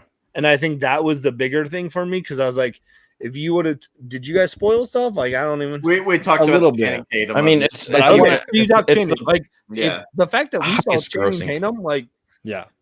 And he Oh, talked yeah. about laying his daddy's buttery nuts up in his mouth and say, "What's up?" Greg, best of the Deadpool movies? And then could it be best of the Fox movies? Because you're questioning even best of Deadpool. I'm saying best of the Fox movies at this point. Definitely best of Deadpool, in my opinion. It's the best Deadpool for me, but the Logan's a different type of movie. Like, Sure. I have some problems with Logan with the like two Wolverines fighting each other thing. It's just stupid to me, and I hate the climactic fight at the end is stupid. The third act battle is so anticlimactic for me. Oh. Also, I want it's Dark Knight. it's your Dark have him Knight. slowly dying, fighting all those bad guys. We don't need another Logan. So no and no. Oh. I don't think it's the best Deadpool, and I don't think it's the best Well, that would inversely mean, Fox. And I say this. It's Wesley Snipes and Blade. Best Well, Fox movie. Respect for Blake. That's a new line, but we're not going to go there. With the Deadpool. I love. I don't want to say I love. I really enjoy the Deadpool movies. I think Popcorn movies. a little Ryan Reynolds as Deadpool goes a long way. That's fair. Shed spread. But that's the truth. That's the truth of that character in And comics. and I'm sure He's always been like that. And I don't want to read a Deadpool omnibus. It's like, shoot me now. And so for me, I think I enjoyed. I'm going to buy you a Deadpool. I think rewatching. Paperweight. I don't know. Like, it's still too new to say. Yeah. I think Deadpool 1 is better than Deadpool 2. Okay. Yes. So this would We rank agree on somewhere that. between 1 and 2 then. And Gina I think Carano what put it over I the think top where for I'm you. kind of struggling with is Deadpool was a Deadpool movie. This was not a Deadpool. This was literally a Deadpool Wolverine movie. Yeah. And so this is where it's a little bit like Yes, Toby, you did. I Couple nods to liked, Van Water. I think the rewatchability would be more for the first one for me. Wow. I don't know. Because I want to watch it. I want to watch Deadpool Wolverine again. And so I don't know. It might be. I'm still like, I'm not coming out the guns. And I don't want to like lock you in on your answer because I'm the kind of person that usually wants 2 views before I make those kind of statements. Right. But I came out of the theater like ecstatic, and I was like, Same. and I instantly was like, best Fox film, and I was ready to start throwing it in among my favorite MCU movies. But then I've since then I've calmed down. I took some breaths, and I want to see it again before I put it in that ranking. But like it, as much as I love like Days of Future Past, X2, Logan, like Blade, the first Blade film, which if you want to call it New Line and not, I get it, like whatever. This, I mean, it's still all the Marvel. enjoyability, rewatchability. This crushes all of it. Yeah, I agree. don't know. I think this is where I still have to really have another view before I can like. Yeah, I've never been one that is. So you've just seen it once? I've only seen it once in theaters, and I will not see it again until I won't see it again until it comes out. 3 times is plenty. Ooh, that's all I'm gonna say. Make a name for himself. Ooh, you're gonna remember Carlito here. Yeah. Remember what he did here. So I have to go off topic for a minute because I rarely ever get to talk to Greg anymore. Yeah, we should definitely take a break from Deadpool. So let's move on. So, I thought you meant from Greg. Okay. Greg, I haven't talked to you since you interviewed Rodney. Could you have talked to him for another 3 hours? Like I usually have that thing. That dude's Rodney's a talker. Awesome. Oh yeah. So I talked to him, and then I had him on my show in November, and then he was at a con here in Columbus in December. And we talked again. Yeah. Oh, he's one that I could have talked to for hours, and he's a testament to like I really do try to, for right or wrong, I've always tried to keep my interviews to a half hour for the aspect of attention span. Yeah, for sure. But he's one that I mean, he's talking about like the settings of Philadelphia, and like trust me, I'm like I want to reach out and be like, hey, Rodney, let's talk Batman, because you're about to have a Batman book coming out right now, and we gotta talk. So, dude's he wrote that Lakers TV show, which was so freaking fantastic. Winning Time, I was so excited because when I booked him, I was like, hey, I'm hoping that I'm gonna be able to just take like 20 minutes and talk Winning Time because it was great. And I think right after I booked him, they announced that it was canceled, and I was just so like, well, I kind of don't want to bring this up too much. He's probably gonna be disappointed. He was proud of that series. It was a great series. It was a really great show because it was fantastic. So yeah, no, Rodney's great, and I think he's actually going to be back in Columbus for GalaxyCon again, in December. So, dude is you want to talk about a storyteller? Yeah. If you ever get him on, ask him about when he tried out for WCW wrestling. He's a big guy. And then so when John was on with us doing an interview, he started doing an unboxing of shit he randomly. Oh my god, that was the most amazing unboxing. He had just been doing like LCS, and he's like, "Oh yeah, I bought some books." He's like, all these amazing DC keys and stuff. He's just whipping it out. And most importantly, the dude will randomly message me and be like, "Hey, how's Jen doing?" That's awesome. Like, so like he loves her. Yeah. And like just the random messages like that. And he's like, hey man, I think I'm doing Batman. So like keep your eye out. And he did a Swamp Thing pitch apparently. Nice. He'd crush that. Yeah. But the dude's a talker. Like I know every time, like if we go under an hour and a half, I'm disappointed. Yeah, no, like it is taking me a while to be able to curtail people, and because of what I want to be able to reach out to Rodney here, this fall again and be like, hey, let's talk Batman. And I feel like if I'm like, hey, if I can keep it at a half hour, it keeps my viewers in check, but it also then a creator is like, okay, I know I'm only going to have to give up half an hour of my time, 45 minutes. I can do that. So like, I tried to do it from that standpoint. Man, I could half these creators I could talk to for. So Philip Kennedy Johnson tested my length because he could have been on for another 5 hours and I would have stayed on. Philip Kennedy Johnson was amazing, right? Like he's actually the last one I have not had on yet. Best guy. He was so easy to approach, reach out to. He's like, yeah, I'd love to do it. Give me a date. Yeah. That was the whole reaction. And you should replay the sequence and imagine that you're talking about getting it on with him, because every sentence has been like He's easy to reach out to. He's easy to connect with. Tested my length. I tested his length. Yeah, there's a whole his length the innuendos here. You're like Buster from the you're what's his name? Yes, Tobias. He's Tobias. You're Tobiasing this. You need a tape recorder, Dan. Yeah, and just record yourself. Listen to it, play it back. I blew myself. Also, currently, Zdarsky Batman or the Rom V Detective? What is your preference? The Detective is, I think, my favorite right now. John, you're not reading any Batman, are you? I gave both of them not only like original, like a couple issues each when they first launched, but then I went back and read more digitally to catch up, and I started getting interested in Rom V, and it just crapped out again. So I think both of them have been a huge waste of time for me. Damn, Rom V for me has been a great run. Very hard to book for an interview, though. So I say this as someone who has had Rom V on my show to talk detective. And I say this with someone who's going to be at a con with Chip here in like a month. I haven't different vibes. I haven't liked either one. Oh, ouch. Boom. I don't see where's the Rodney Barnes interview? Which one? I watched it. Yeah, yours. Didn't you do one? I didn't like or comment, but I definitely watched it. I was gonna drop a link in the chat.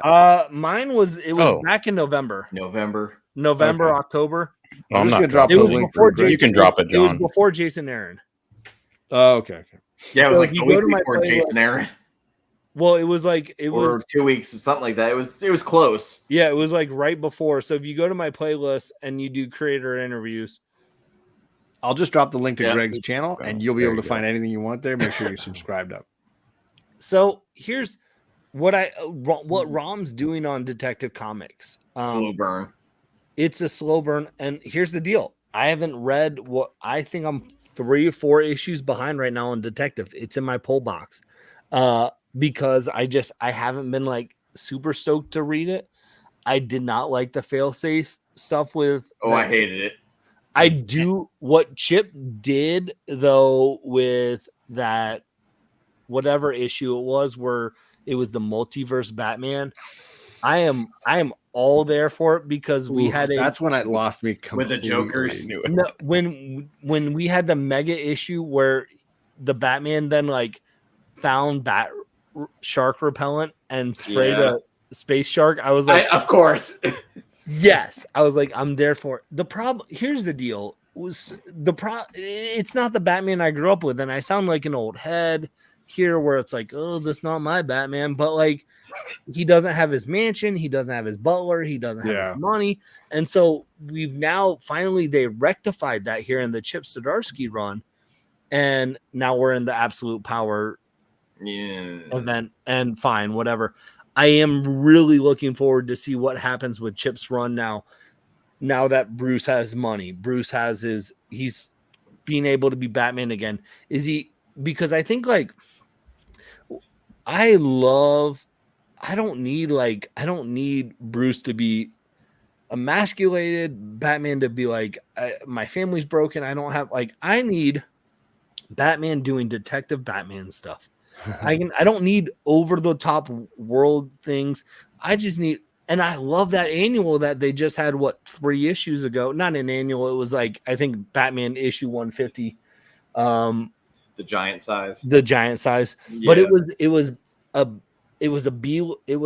not even a B level criminal. It was a D-list thug criminal who discovered the identity of Batman and is trying to sell it off and is like oh hey, I'm gonna make, the detective stuff aspect of it, the street level of like, hey, this is gonna go bad for you. That one, I was just like, this is what I want. I want someone that just can show me that Batman is a dope detective who can do these stories. I don't need this like the world is crumbling. Every single decision Batman makes is going to. I did really. Now I say I didn't love Rom's run on Detective, and I know it's still going. I did enjoy the arc where he was kidnapped, and like they had like a ragtag team of like Catwoman and Mr. Freeze trying to. go and Azrael save him, and as like, Asbats. it was very operatic, and I appreciate what Rom was doing. I just really love Rom on his creator books more than his intellectual property. That's how I am with James Tynion. And so, you know, I haven't loved either. I'm still, as a Batman fan, I still have both on my poll. I'm still reading both. I'm looking forward to Philip Kennedy Johnson on Batman and Robin. I've been loving Batman and Robin with Joshua Williamson. Yeah, though. I'm a huge Williamson fan. It's just gonna be a different vibe with it is. So it's it's neither one or work. I was in the minority. I really loved Tom King's Batman run, and that's what got me back into comics. And so, like, yeah, I'm also sorry for everyone who came here for movie talk, but I don't ever get to talk to Greg. I've been I will troll. I've had 3 surgeries later, and finally getting to be online again. I prefer so Rodney Tom Barnes King's was Batman. Rodney Barnes was 9 months ago. It was I had Jason Aaron, and then an episode before that was Darcy Van Geest, and then it was Rodney Barnes, and before that it was Ron V. So, that was a murderer's row of that was interviews right there. Yeah. That was 4 bam. And bangers, also bangers. One of the people you interview quite a bit, Gambit did art for their new anthology book, the new Cthulhu book. Oh, Travis. Yeah, so Gambit did pages for the new book coming out. So follow that book. I don't know if it's a Kickstarter this time or if it's just going direct. It's market. Kickstarter. And the Kickstarter is actually live right now. Man, I haven't had Travis on for a while, and I should. Yeah, Gambit did 5 or 6 pages for one of the anthology stories in it. So he's very excited for that because he's been in every one of the anthologies so far for Travis's books. Yeah, no, I should. I got a question for you guys. Yeah. Besides the Batman Damned, the Long Halloween, and some crossover with Deathstroke, whose run do you think was the last run I read of Batman? Scott Snyder. No Court of Owls? No, I'm talking about so the most recent run. Are you talking a run or a mini series? A Because run. what you quoted were all minis. Right, and no, I'm not including those. So those are exceptions to my rule of the actual run. Okay, so you're talking the Batman, the main title, right? So we had Snyder was a long we're on run. Chip right now. It was Tynion. Well, Joshua Williamson had Williamson a couple and Tynion. in between, and then Tynion, and then before that it was Snyder. King, and then Snyder. King Snyder. I mean, I would have said Snyder. So if it's not Snyder, I was going to troll the chat and say King's run for Right me. before that was it for rival me. Scott Snyder. That was Snyder's- it for me, man. Snyder's That was the not- last time I bought and read. Where through did the you Batman follow up comics. on King's Run, Carlito? It was after I think around the wedding. Some See, point. That's a good spot. I made it to the wedding. Yeah, I made it to the wedding, and then after that, I mean, I still bought them, but I- then I just I stopped regret reading, so. keeping up with it after the wedding. So here's That's what I heard. That's what I heard. This is where Tom King's run, and I'm sorry if I'm repeating myself here on this channel. This is where why it means more to me. I picked up King's run. I was out of comics for about 15 years. I had a comic shop open up in my town, and I walked into the shop and I was like, "Hey, what's out? What are you, I was like, I haven't read comics in a while. I've read trades and stuff." He's like, "What do you like?" I was like, "Batman." He's like, "I don't know. Batman's right the start for you right now." I was like, "Well, what's Batman title?" I picked up like Batman 55. So it was like the issue right before, it was after the wedding. It was like right when Batman was hunting down KG Beast because he was about to shoot Rick Grayson. And I remember picking up that Batman run. I missed all the hullabaloo about the wedding. So that meant nothing to me. And I'm just picking up and I'm enjoying the Batman run of Tom King. And then it was leading up to this whole, City of Bane stuff. And I really dug it. And so I envy you. I went backwards and then re-picked up all the stuff and like, and now that's why this Batman wedding issue is so important to me. Like I've had all the people that have worked on this issue like sign it, and it's a special book in my collection because his run means so much because like it was the run that I got back into. Yeah. And so like I don't have any of this like ill will towards like will they, won't they, the build up to the wedding. I didn't have the build up to the wedding. The wedding wasn't the problem for me. No. I just felt like the comic got really like distracted in the second half. And he was like, start a story and then never go back to it, and then start a different story and then never really go back to it. And it seemed like it was just like pissing in the wind, and it never really amounted to anything. So I love the KGB. That's a good analogy. It was so cool. I love the concept of City of Bane, but then it derailed, and all of a sudden Bane's not even in the stupid book. Think and Tony Daniel do an awesome cover in the snow for the KGB. Yeah. Yeah, that's one of my favorite fucking I covers dug ever, those issues, but I wish he'd picked any one and then let it tell the whole story. So instead of do one and then the next issue is like a totally different thing and it's derailed to another which direction. I get. And it never comes back to any of it. So I did what was it? 2 years ago I was at C2E2.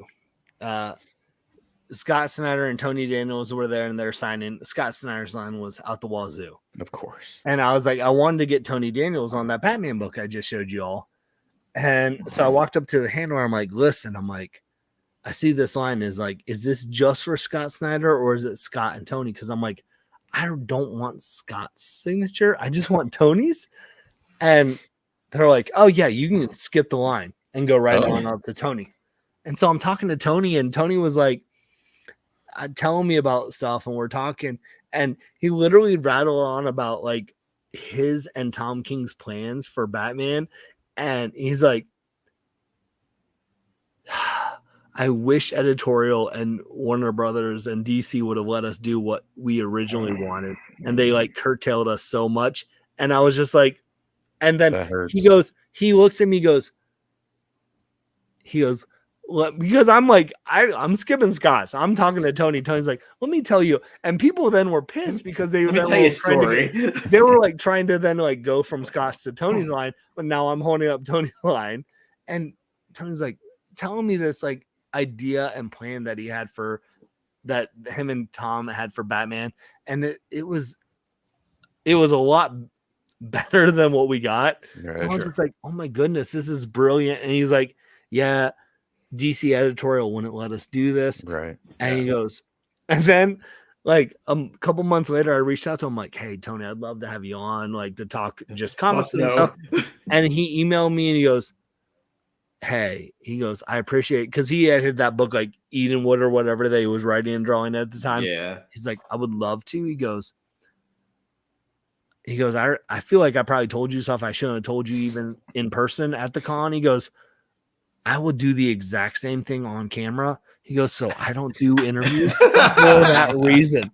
Like awesome. He was the coolest. He wrote me like this like paragraph email. He's like, I'm so sorry. He's like, I'm kind of thinking about I might do an interview sometime. And if I do, I'll do it with him. Like if you look at YouTube, Tony Daniel doesn't have interviews on YouTube because of that. He goes, I'll just talk out my butt and say stuff that I'm not supposed to talk about.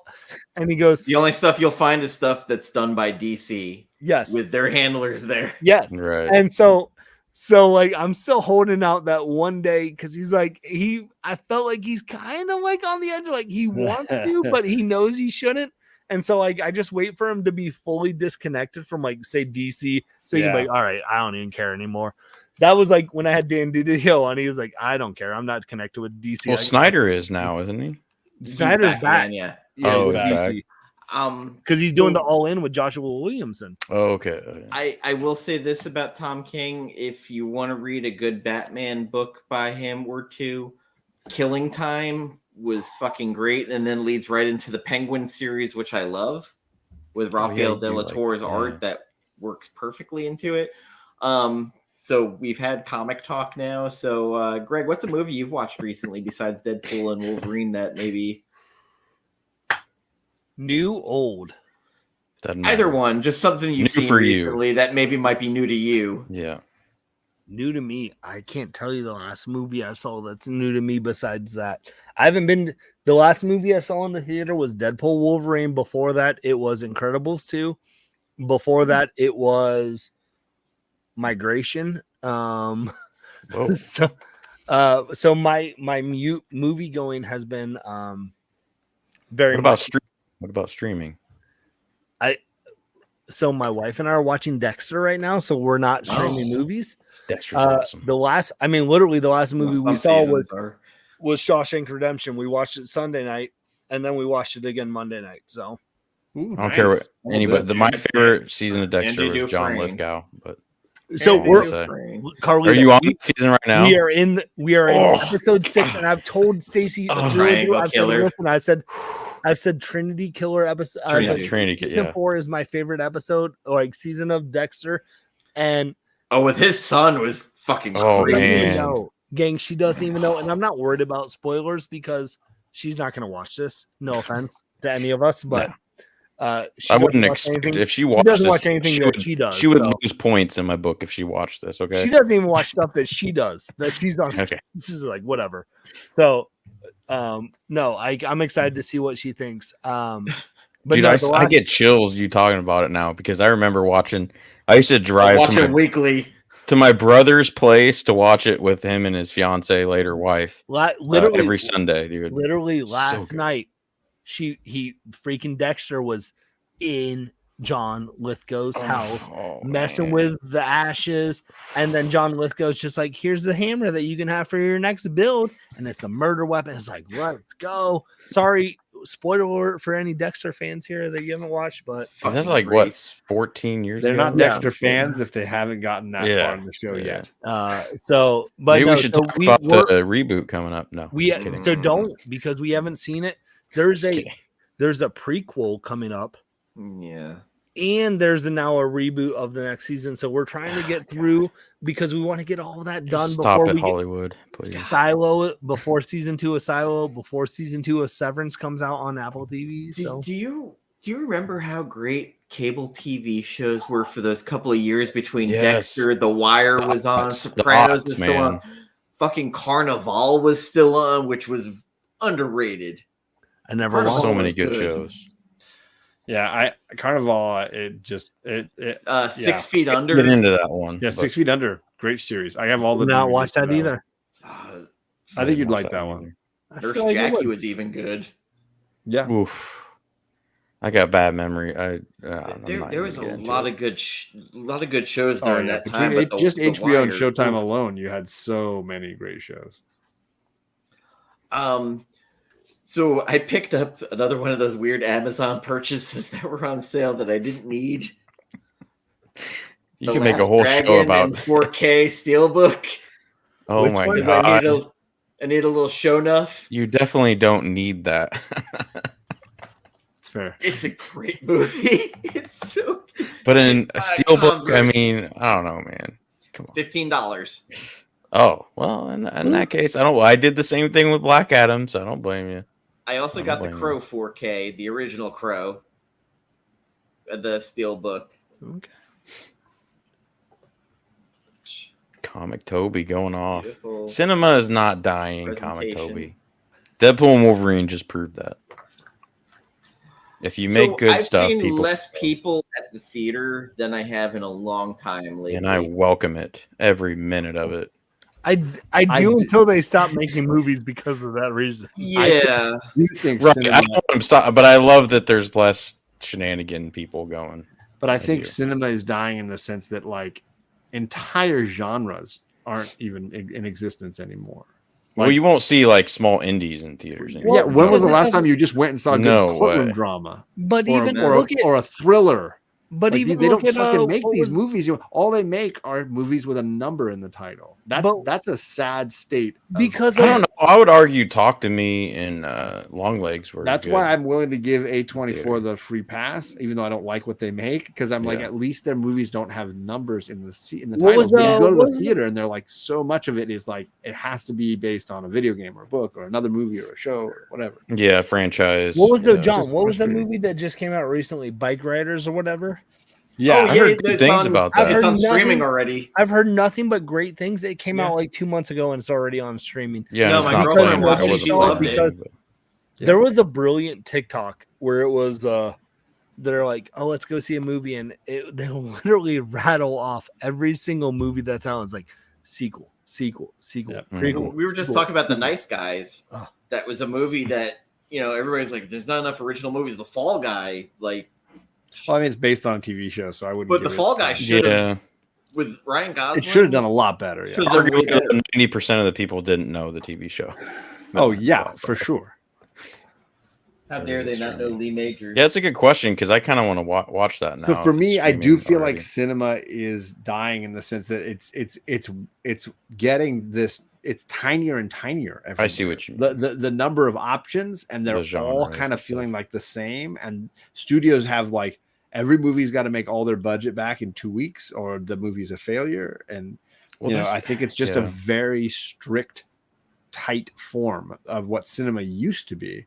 Where remember in the fall, you used to get like cool new horror thriller movies. Oh yeah, you'd get political thriller movies. You'd get what about Bike Riders? Detective noir movies. Bike Riders is and it was every season almost had its own vibe, and you'd get a whole slew. Peacock. When was the last time you went and saw a great romantic comedy in the theater? Peacock. Well, Carlito would never sees that genre. That's not true. I've went on a couple dates. The romantic comedy. So a lot of people at my work I don't go to them by myself. Lively movie. The end from here to with Chadium with Gambit. But apparently that it's doing well, and like a bunch of ladies I work with saw it and loved it. Good God, I think the last romantic comedy I saw in theaters was Just Friends. Also, I just feel like it used to be like there was always one in the theater. Right? It was always with Ryan Gosling or Keanu Reeves. I feel like I have to go even back farther than those guys to find like consistent rom-coms in the theater, and it was usually female leads. It was the Julia Roberts. It was Sandra Bullock, the Meg Ryans, the Sandra Bullocks that were like routinely making. Even Reese Witherspoon, right? I don't think those ladies disappeared, or even I don't think there are women of that ilk. Because Reese Witherspoon is being a lady boss and creating everything from behind the scenes. Good for her. Also, Comic Toby, that's what I think is dying. Is Comic Toby, everything except the blockbuster. It's all everything's got to be an epic blockbuster. People he watches on YouTube streaming is lacking. So, I will tell you the last romantic comedy I watched that I loved. And John recommended it. Is Will Comic be still jacked? I haven't seen him in a while. My dude Will is still jacked. Yeah. He wasn't like a little kid. All of a sudden, I saw. I was like, "Wait, is that Will?" I will say, Carlito, too. I think you'd like No Hard Feelings with Jennifer Lawrence. That movie's No Hard hilarious. Feelings. That's the one where she's hired. Even if I'm not a huge Jennifer Lawrence guy. J-Law is hired by Matthew Broderick and his wife to get their son's rocks off before he goes to college. It's hilarious. Okay. And so she's dating him through the summer so that she can get a car. And in exchange, she's just going to bang him and help him like find his true self before he goes to college. It is a great classic summer sex comedy. I think I'd like that. I think I'd like that. Way back it's when. so funny. Carlito. And Jennifer Broderick Lawrence is great. And it's Jennifer really Lawrence good. literally beats up people butt naked on the butt beach. Naked. Like she is absolutely naked. I'm going to watch it after the stream. It's on Netflix. You're going to like it, Carlito. It's funny, right, Greg? It's funny. So trivia time. What year do you think the last romantic comedy I saw was in the theaters? Oh, in the theaters. Yeah. Failure to Once with Matthew McConaughey. Nah. 2013. No, it's been more recent earlier than that. I'm going to say 02. Oh, come on, John. More recent than 2017? Yeah. You're 100% right. What movie? Knock Knock? There was a guy from a Marvel movie in it. That's not going to help anybody. Wow. Greg's looking it up right now. Was it The Showman? The Big Sick. The Big Sick with Camille Nanjiani. I loved that. Was a good movie, man. That was a great movie. It's a good date movie. I saw that streaming just because Amazon made it, so they had it streaming so quickly. I loved his wife. That's a phenomenal movie. Yeah. Yeah, it was a great movie. Yeah, man. I loved it. Great movie. Yeah, that girl. What's her name? I don't even know. Zoe Kazan. Okay, oh, Zoe yeah. Kazan. Yeah, but it's she's- based on his wife. She's very likable. And she helped write it or produced it. Right? Zoe Kazan was in a movie I love called Zoe Sparks, where the guy who played Riddler in the Batman movie is basically Paul Dano? he wrote her character into life, and they were actually dating in real life. My friend was a DP on the movie, and he said they actually got into a fight on set during it, and like some of the actual reactions were real. Ooh, hard pass. But it's great because he's typing what she's doing and he's making her act to what he's doing when he's getting like completely mad at her, and then she's like talking to another guy and he starts getting his laptop out and writing what she's gonna do because she's the fictional character he brought to life, kind of like Zapped. That was 7 years ago though. Holy shit. Oh man. Oh wait, god damn it, why did I say Zapped? All right, I have one more movie that I need to bring up before I pass out here because I'm getting tired. I finally got around to watching The Peanut Butter Falcon, and that movie is freaking great. I need to watch that. I never saw again. As I mentioned in the show, like at this anything in the last like 15 years, I'm at least 5 years behind whatever it was, and it's got to have enough staying power buzz that I keep it on that watch list. That's and on my list. Scroll through, and I watch it with Charlie and my wife. Phenomenal, great, It's so good. Great movie. It's so good and absolutely worth it. It's on Amazon right now. That's Shia, right? Loved it. Yeah, Shia LaBeouf. Shia. And so freaking good. So great. Shia LaBeouf. Yeah. And what's her name? Dakota Johnson. Sure. Watch Madam Web, everyone. I'm not a huge fan. Again, of I'm not talking about any of that. She's in this and she's good. That's all we need to say. Yeah. We don't Peanut need Butter to push Falcon. beyond. Yeah, this was before it, so she probably was. But it was so after 50 Shades, but yes. So if you've never heard of it, give yourself add it to your watch list and get around to it right now, John. And you won't be disappointed. Plug it. What's it on? Oh, it's got Bruce Dern in it. It was on Amazon, I believe. Oh, Bruce Dern. I love Bruce Dern. Yeah, it's on Amazon. I thought so. Yeah, I can watch it. It's also if I have it on my bot movies, so if you want to come over to my house, we can watch it there too. So there you go. Yeah. And John still gets to slap you. Do you have a Discord, Greg? Do you have Discord? Do you want to plug Discord? I do not have a Discord. I don't. Damn, Jigs is going to be so disappointed. Everyone else. I was on Jig's Discord for about 3 days. Are you serious? And then I quit Can you because tell us more about Burke's reviews? No. I want the because they literally just shut up, Dan. Posted videos. I just got notifications of a video's live. I'm like, we're not having. Oh, you can't have notifications on if you're on a Discord. No, There's I can way. because if you're gonna, that's insane. No, but the issue is they weren't ever talking in the Discord. They were just promoting. They're just doing their own shit. Yeah, I totally agree. Not mine. Discord is a flawed app in my opinion, at its core.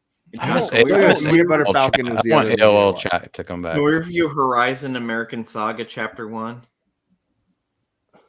No, I mean I'm a big Kevin Costner fan, and yet somehow this has not. Oh, I haven't seen that yet. Being interested. Got Giovanni Ribisi in it in a Western. So stop it! Stop it! The Giovanni Stop Ribisi. it, Dan! Damn it! I'm drunk enough now. You might con me into it.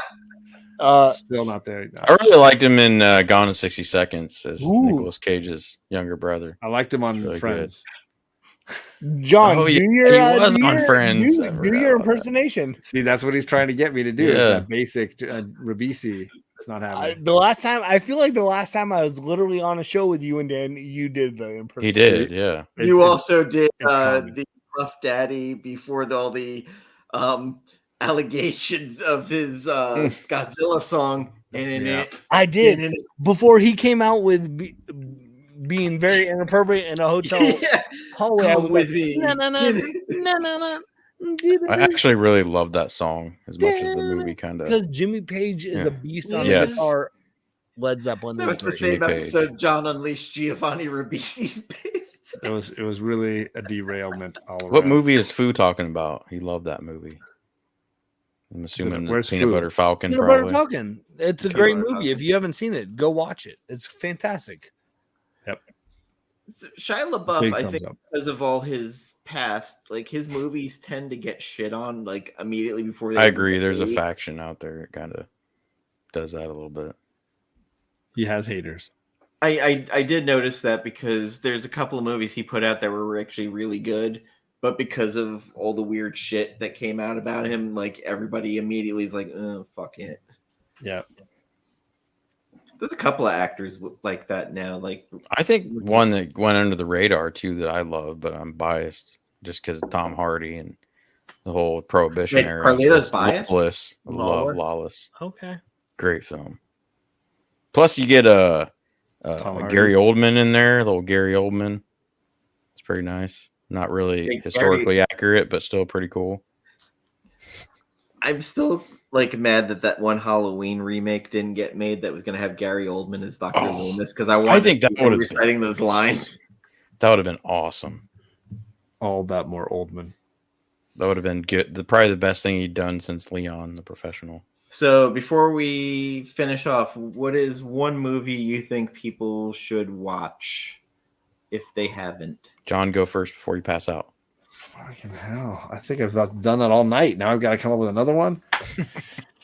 Oh my God. Not one that you watched recently, but just something like randomly. In general, yeah. An underappreciated, underviewed film. Oh my God. I wasn't ready for this. Underappreciated, underviewed. I'm finally getting Charlie into like Clint Eastwood.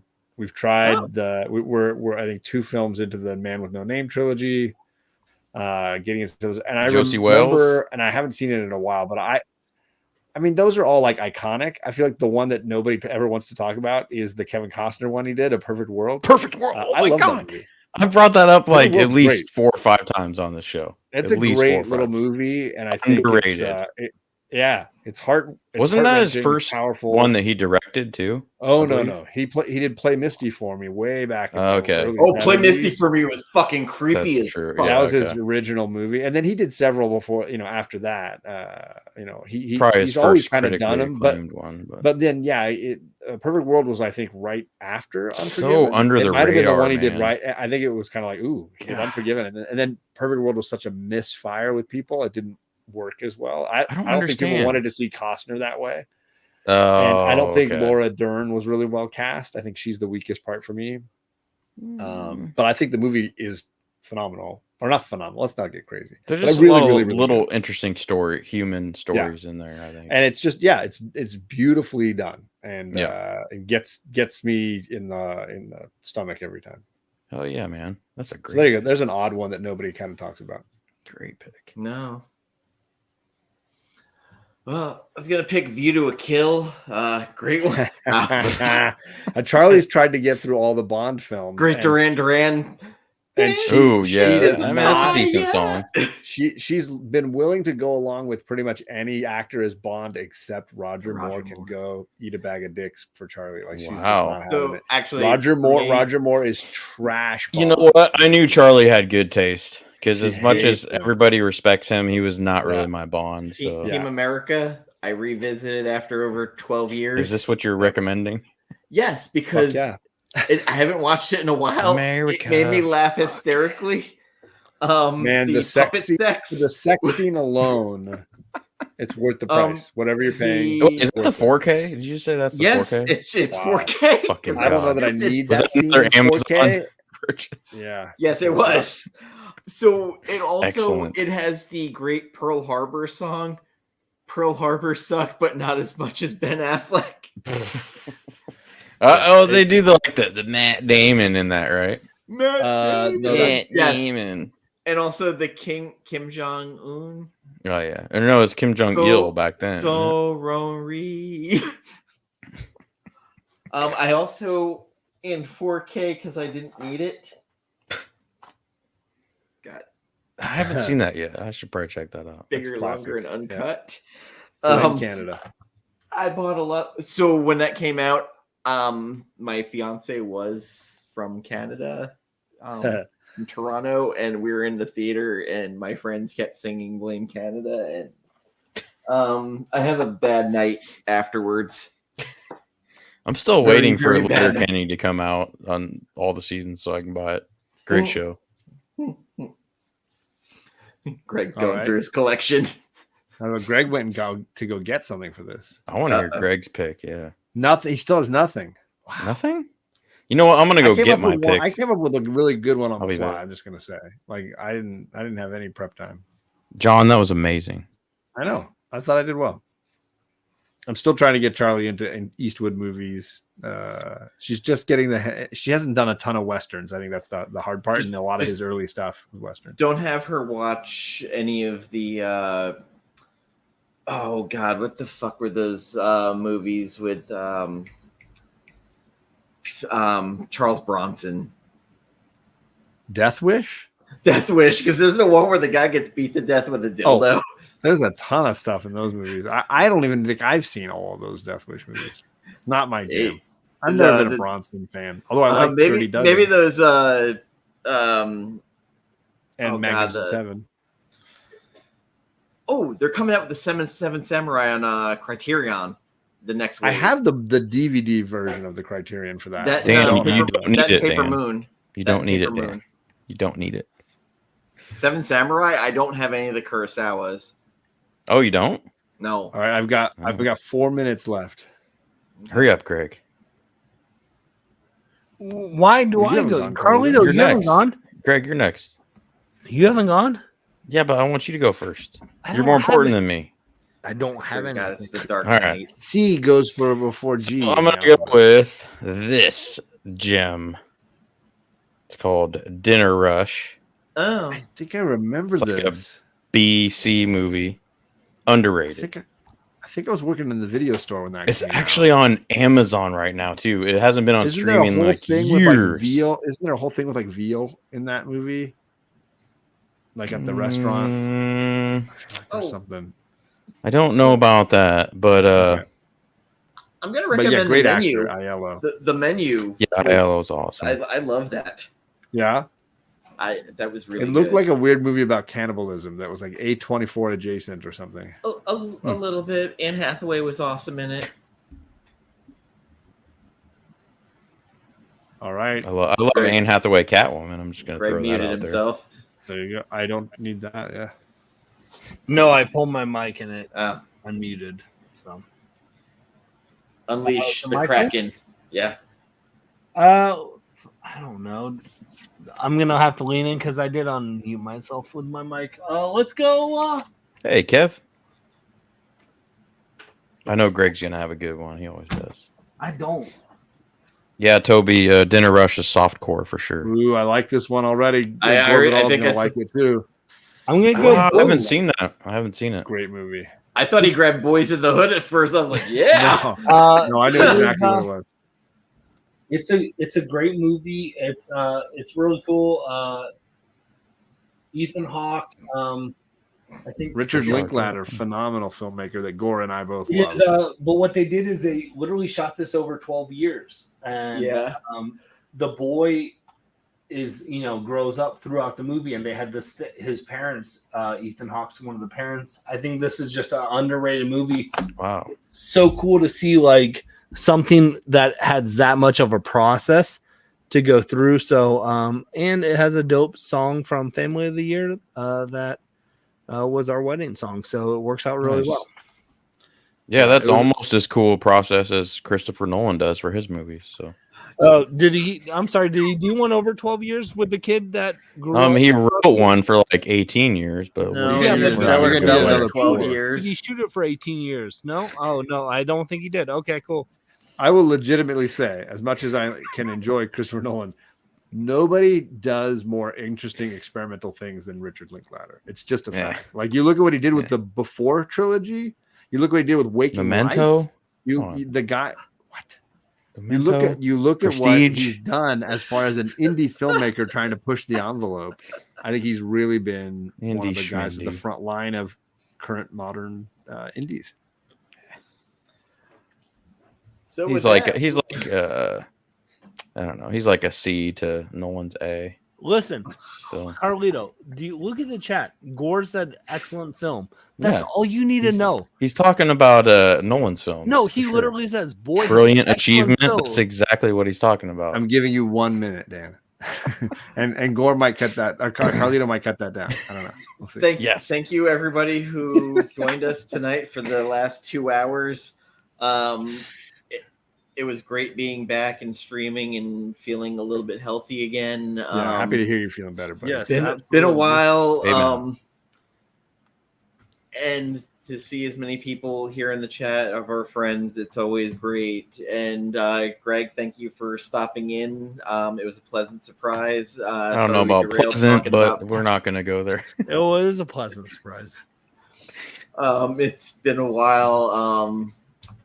So, John, you got anything going on your channel that you want to plug, maybe? John, do you? John? You doing Saturday morning tomorrow, John? Do you? Do you have anything? Do I have anything? I don't know. But you're making it sound like I should have something that I don't. You John, should. Do you? We haven't done a stream together in freaking 3 months because. Oh, I thought you had something that was on the books that I had to be worried about. Obviously, Greg and I are fairy smutting, and we definitely have future fairy smut book discussions coming. Those are good shows, by the way. Thank you. I thought this is a. I don't even like fairy smut, but I love the show. There's been lots of fun discussions, and the chat's been absolutely hilarious. So there will be more on the horizon. This is Sheena driven. This is 100% Sheena driven. Sheena is absolutely the driving force, and I'm there for it. I'm there for it too. I should be up tomorrow morning. I should be doing some stuff, hanging out with doing the usual Saturday thing. Are you going to bribe Charlie with some food or? No, she needs to sleep in. So she's got to start school Tuesday. She needs to get back in, like, fair. That's fair. Good pattern. Starts Tuesday too. Yeah. Started this week.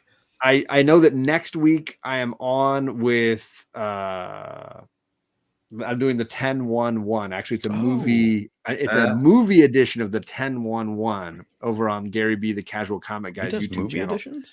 No, I'm going to be the first mother to do it. That's awesome. He's usually the 10-1-1 is you bring 10 great comics to share, one more that's got a story behind it, and one more that's a spec book.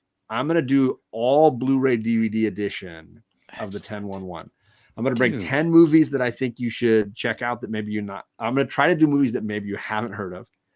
I'm going to do one movie that's got a one Blu-ray set that's got a great story behind it, Lost. And I'm going to do one spec pick. I've got a speculation spec movie DVD that if you see it out somewhere, buy it because you can't find them. Near Dark. So, that's Thursday night on Gary B's channel. If you're subscribed, like Gore, if you're subscribed to Gary B, it'll be an all movie chat. And I'm pushing Gary B to get a few of these in. And I'm like, I've got such a big DVD collection. Bring me back. I'll do it again if it's fun. Dude, I haven't seen any. He hasn't promoted it yet, has he? No, he just confirmed with me last night because he finished the 10-1-1 last night and then was like, hey, are we still good? And I was like, yeah, I already picked out, I think 3 of the 12 DVDs I'm going to share. Because I've been watching the comic ones and I've enjoyed all of them. It's a great show. And I tease him that he always does these amazing shows where his guest does all the work. Like Gary B's entire YouTube channel is built around the fact that Gary B does dick and his guests do everything.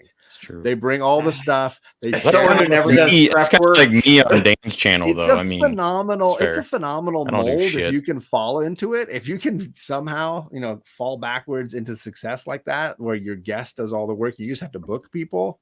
Do it. Like that's a great way to make it a successful YouTube. That was the huge joke with Jen and I did not prep work. Yeah, I did not figure that out, and I'm here doing slideshows and reading stuff, and it's complicated. Yeah, the show with Gore was excellent too, man. That was fun. Gore, he and I need to get together on something else that we want to talk about for sure. Oh, and I just did a show on my channel with Magic Lasso. We were talking Silver Age comics. If you like old Silver Age stuff, we've been going through the original run of Justice League of America, the original run of the Avengers, and issue by issue having them battle off. So I've been there every show. Issue 1, issue 2. We just did issue 4 of Captain America's first Silver Age appearance. And Green Arrow joins the Justice League. It's a great which book was better competition. Not a spec show, not a money show, just we're going to read them. We're going to talk covers, interior art, story, character. I did like the Avengers cover better, I will say. I think it unanimously won. It's iconic. As far as the better issue 4. But that just now tied it up because JLA dominated the first 2 issues. They won issues 1 and 2 hands down. So now it's evened up, and we'll see what happens for issue 5 when we're back over on his channel. Oh yeah. Before you go, mention to Gary, I think JoJo would be a great movie guest for the 10-1. So, well, really, look at this panel. This entire panel could kill that.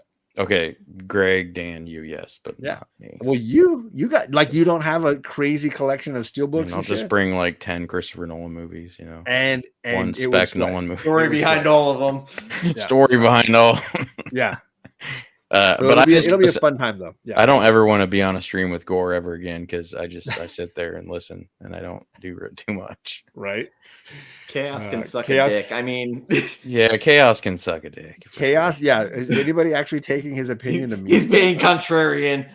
He's definitely there to put fires. Does he even do YouTube stuff? Look at the what kind of content does Chaos even make anymore? Yeah, he doesn't make content. He used to be in his garage. Now he doesn't do nothing. Dan, clip this for Chaos. Dude, do it. All right. Excellent. Anybody else got stuff they got Carlito's got a ton of stuff coming up, right? Interviews going on soon. I mean, I got a ton of random lives I'll jump on. Yes. I've been on CJ's live, Jigs' live, Vogs, a couple other people, you know. You're all just sticker people. All sticker people, baby. Love sticker people. Yeah, no. I've got interviews. Steve Orlando next week. Zach Kaplan's coming up soon. I'm gonna do some shows with John. We're gonna talk some more books here. Yeah. I gotta finish Blade, and then I'm coming back to the Akatar. No, we gotta do book 3 and 4, right? Do you understand? This is an Akatar. I'm already moved on. You're already at Crown of Midnight? Oh. Because I did Throne of Glass, and then I jumped to Assassin's Blade is what I'm doing now. I'm going publication order. So okay. I did Throne of Glass. Now I'm at Crown of Midnight. There we go. We'll get Paul on with us to talk about Throne of Glass. Which Paul are you talking about? Paul. Still do it to me. I gotta remember his code name too. I gotta remember his handle. Sector 2815. No. Paul. Damn it! I should know this. Big O. Wall. Big O. Oh, okay. That's what he goes by in the chat. AKA Big Oppenheimer. There it is. For you, not true. That's love not it. accurate. Oppenheimer, love it. Go ahead and look movie. up the Cthulhu series by Travis Gibb with my friend Gambit on art on Kickstarter. Pick up Bear Pirate Viking Queen. The trade is coming out next month. It's up for pre-order. Get your wrestling belt for championships somewhere. And why am I getting buy some Christopher Nolan movies movies on physical media? Just saying. I just saw that. But thank you everybody again, and I guess we're gonna call it a night. Take care.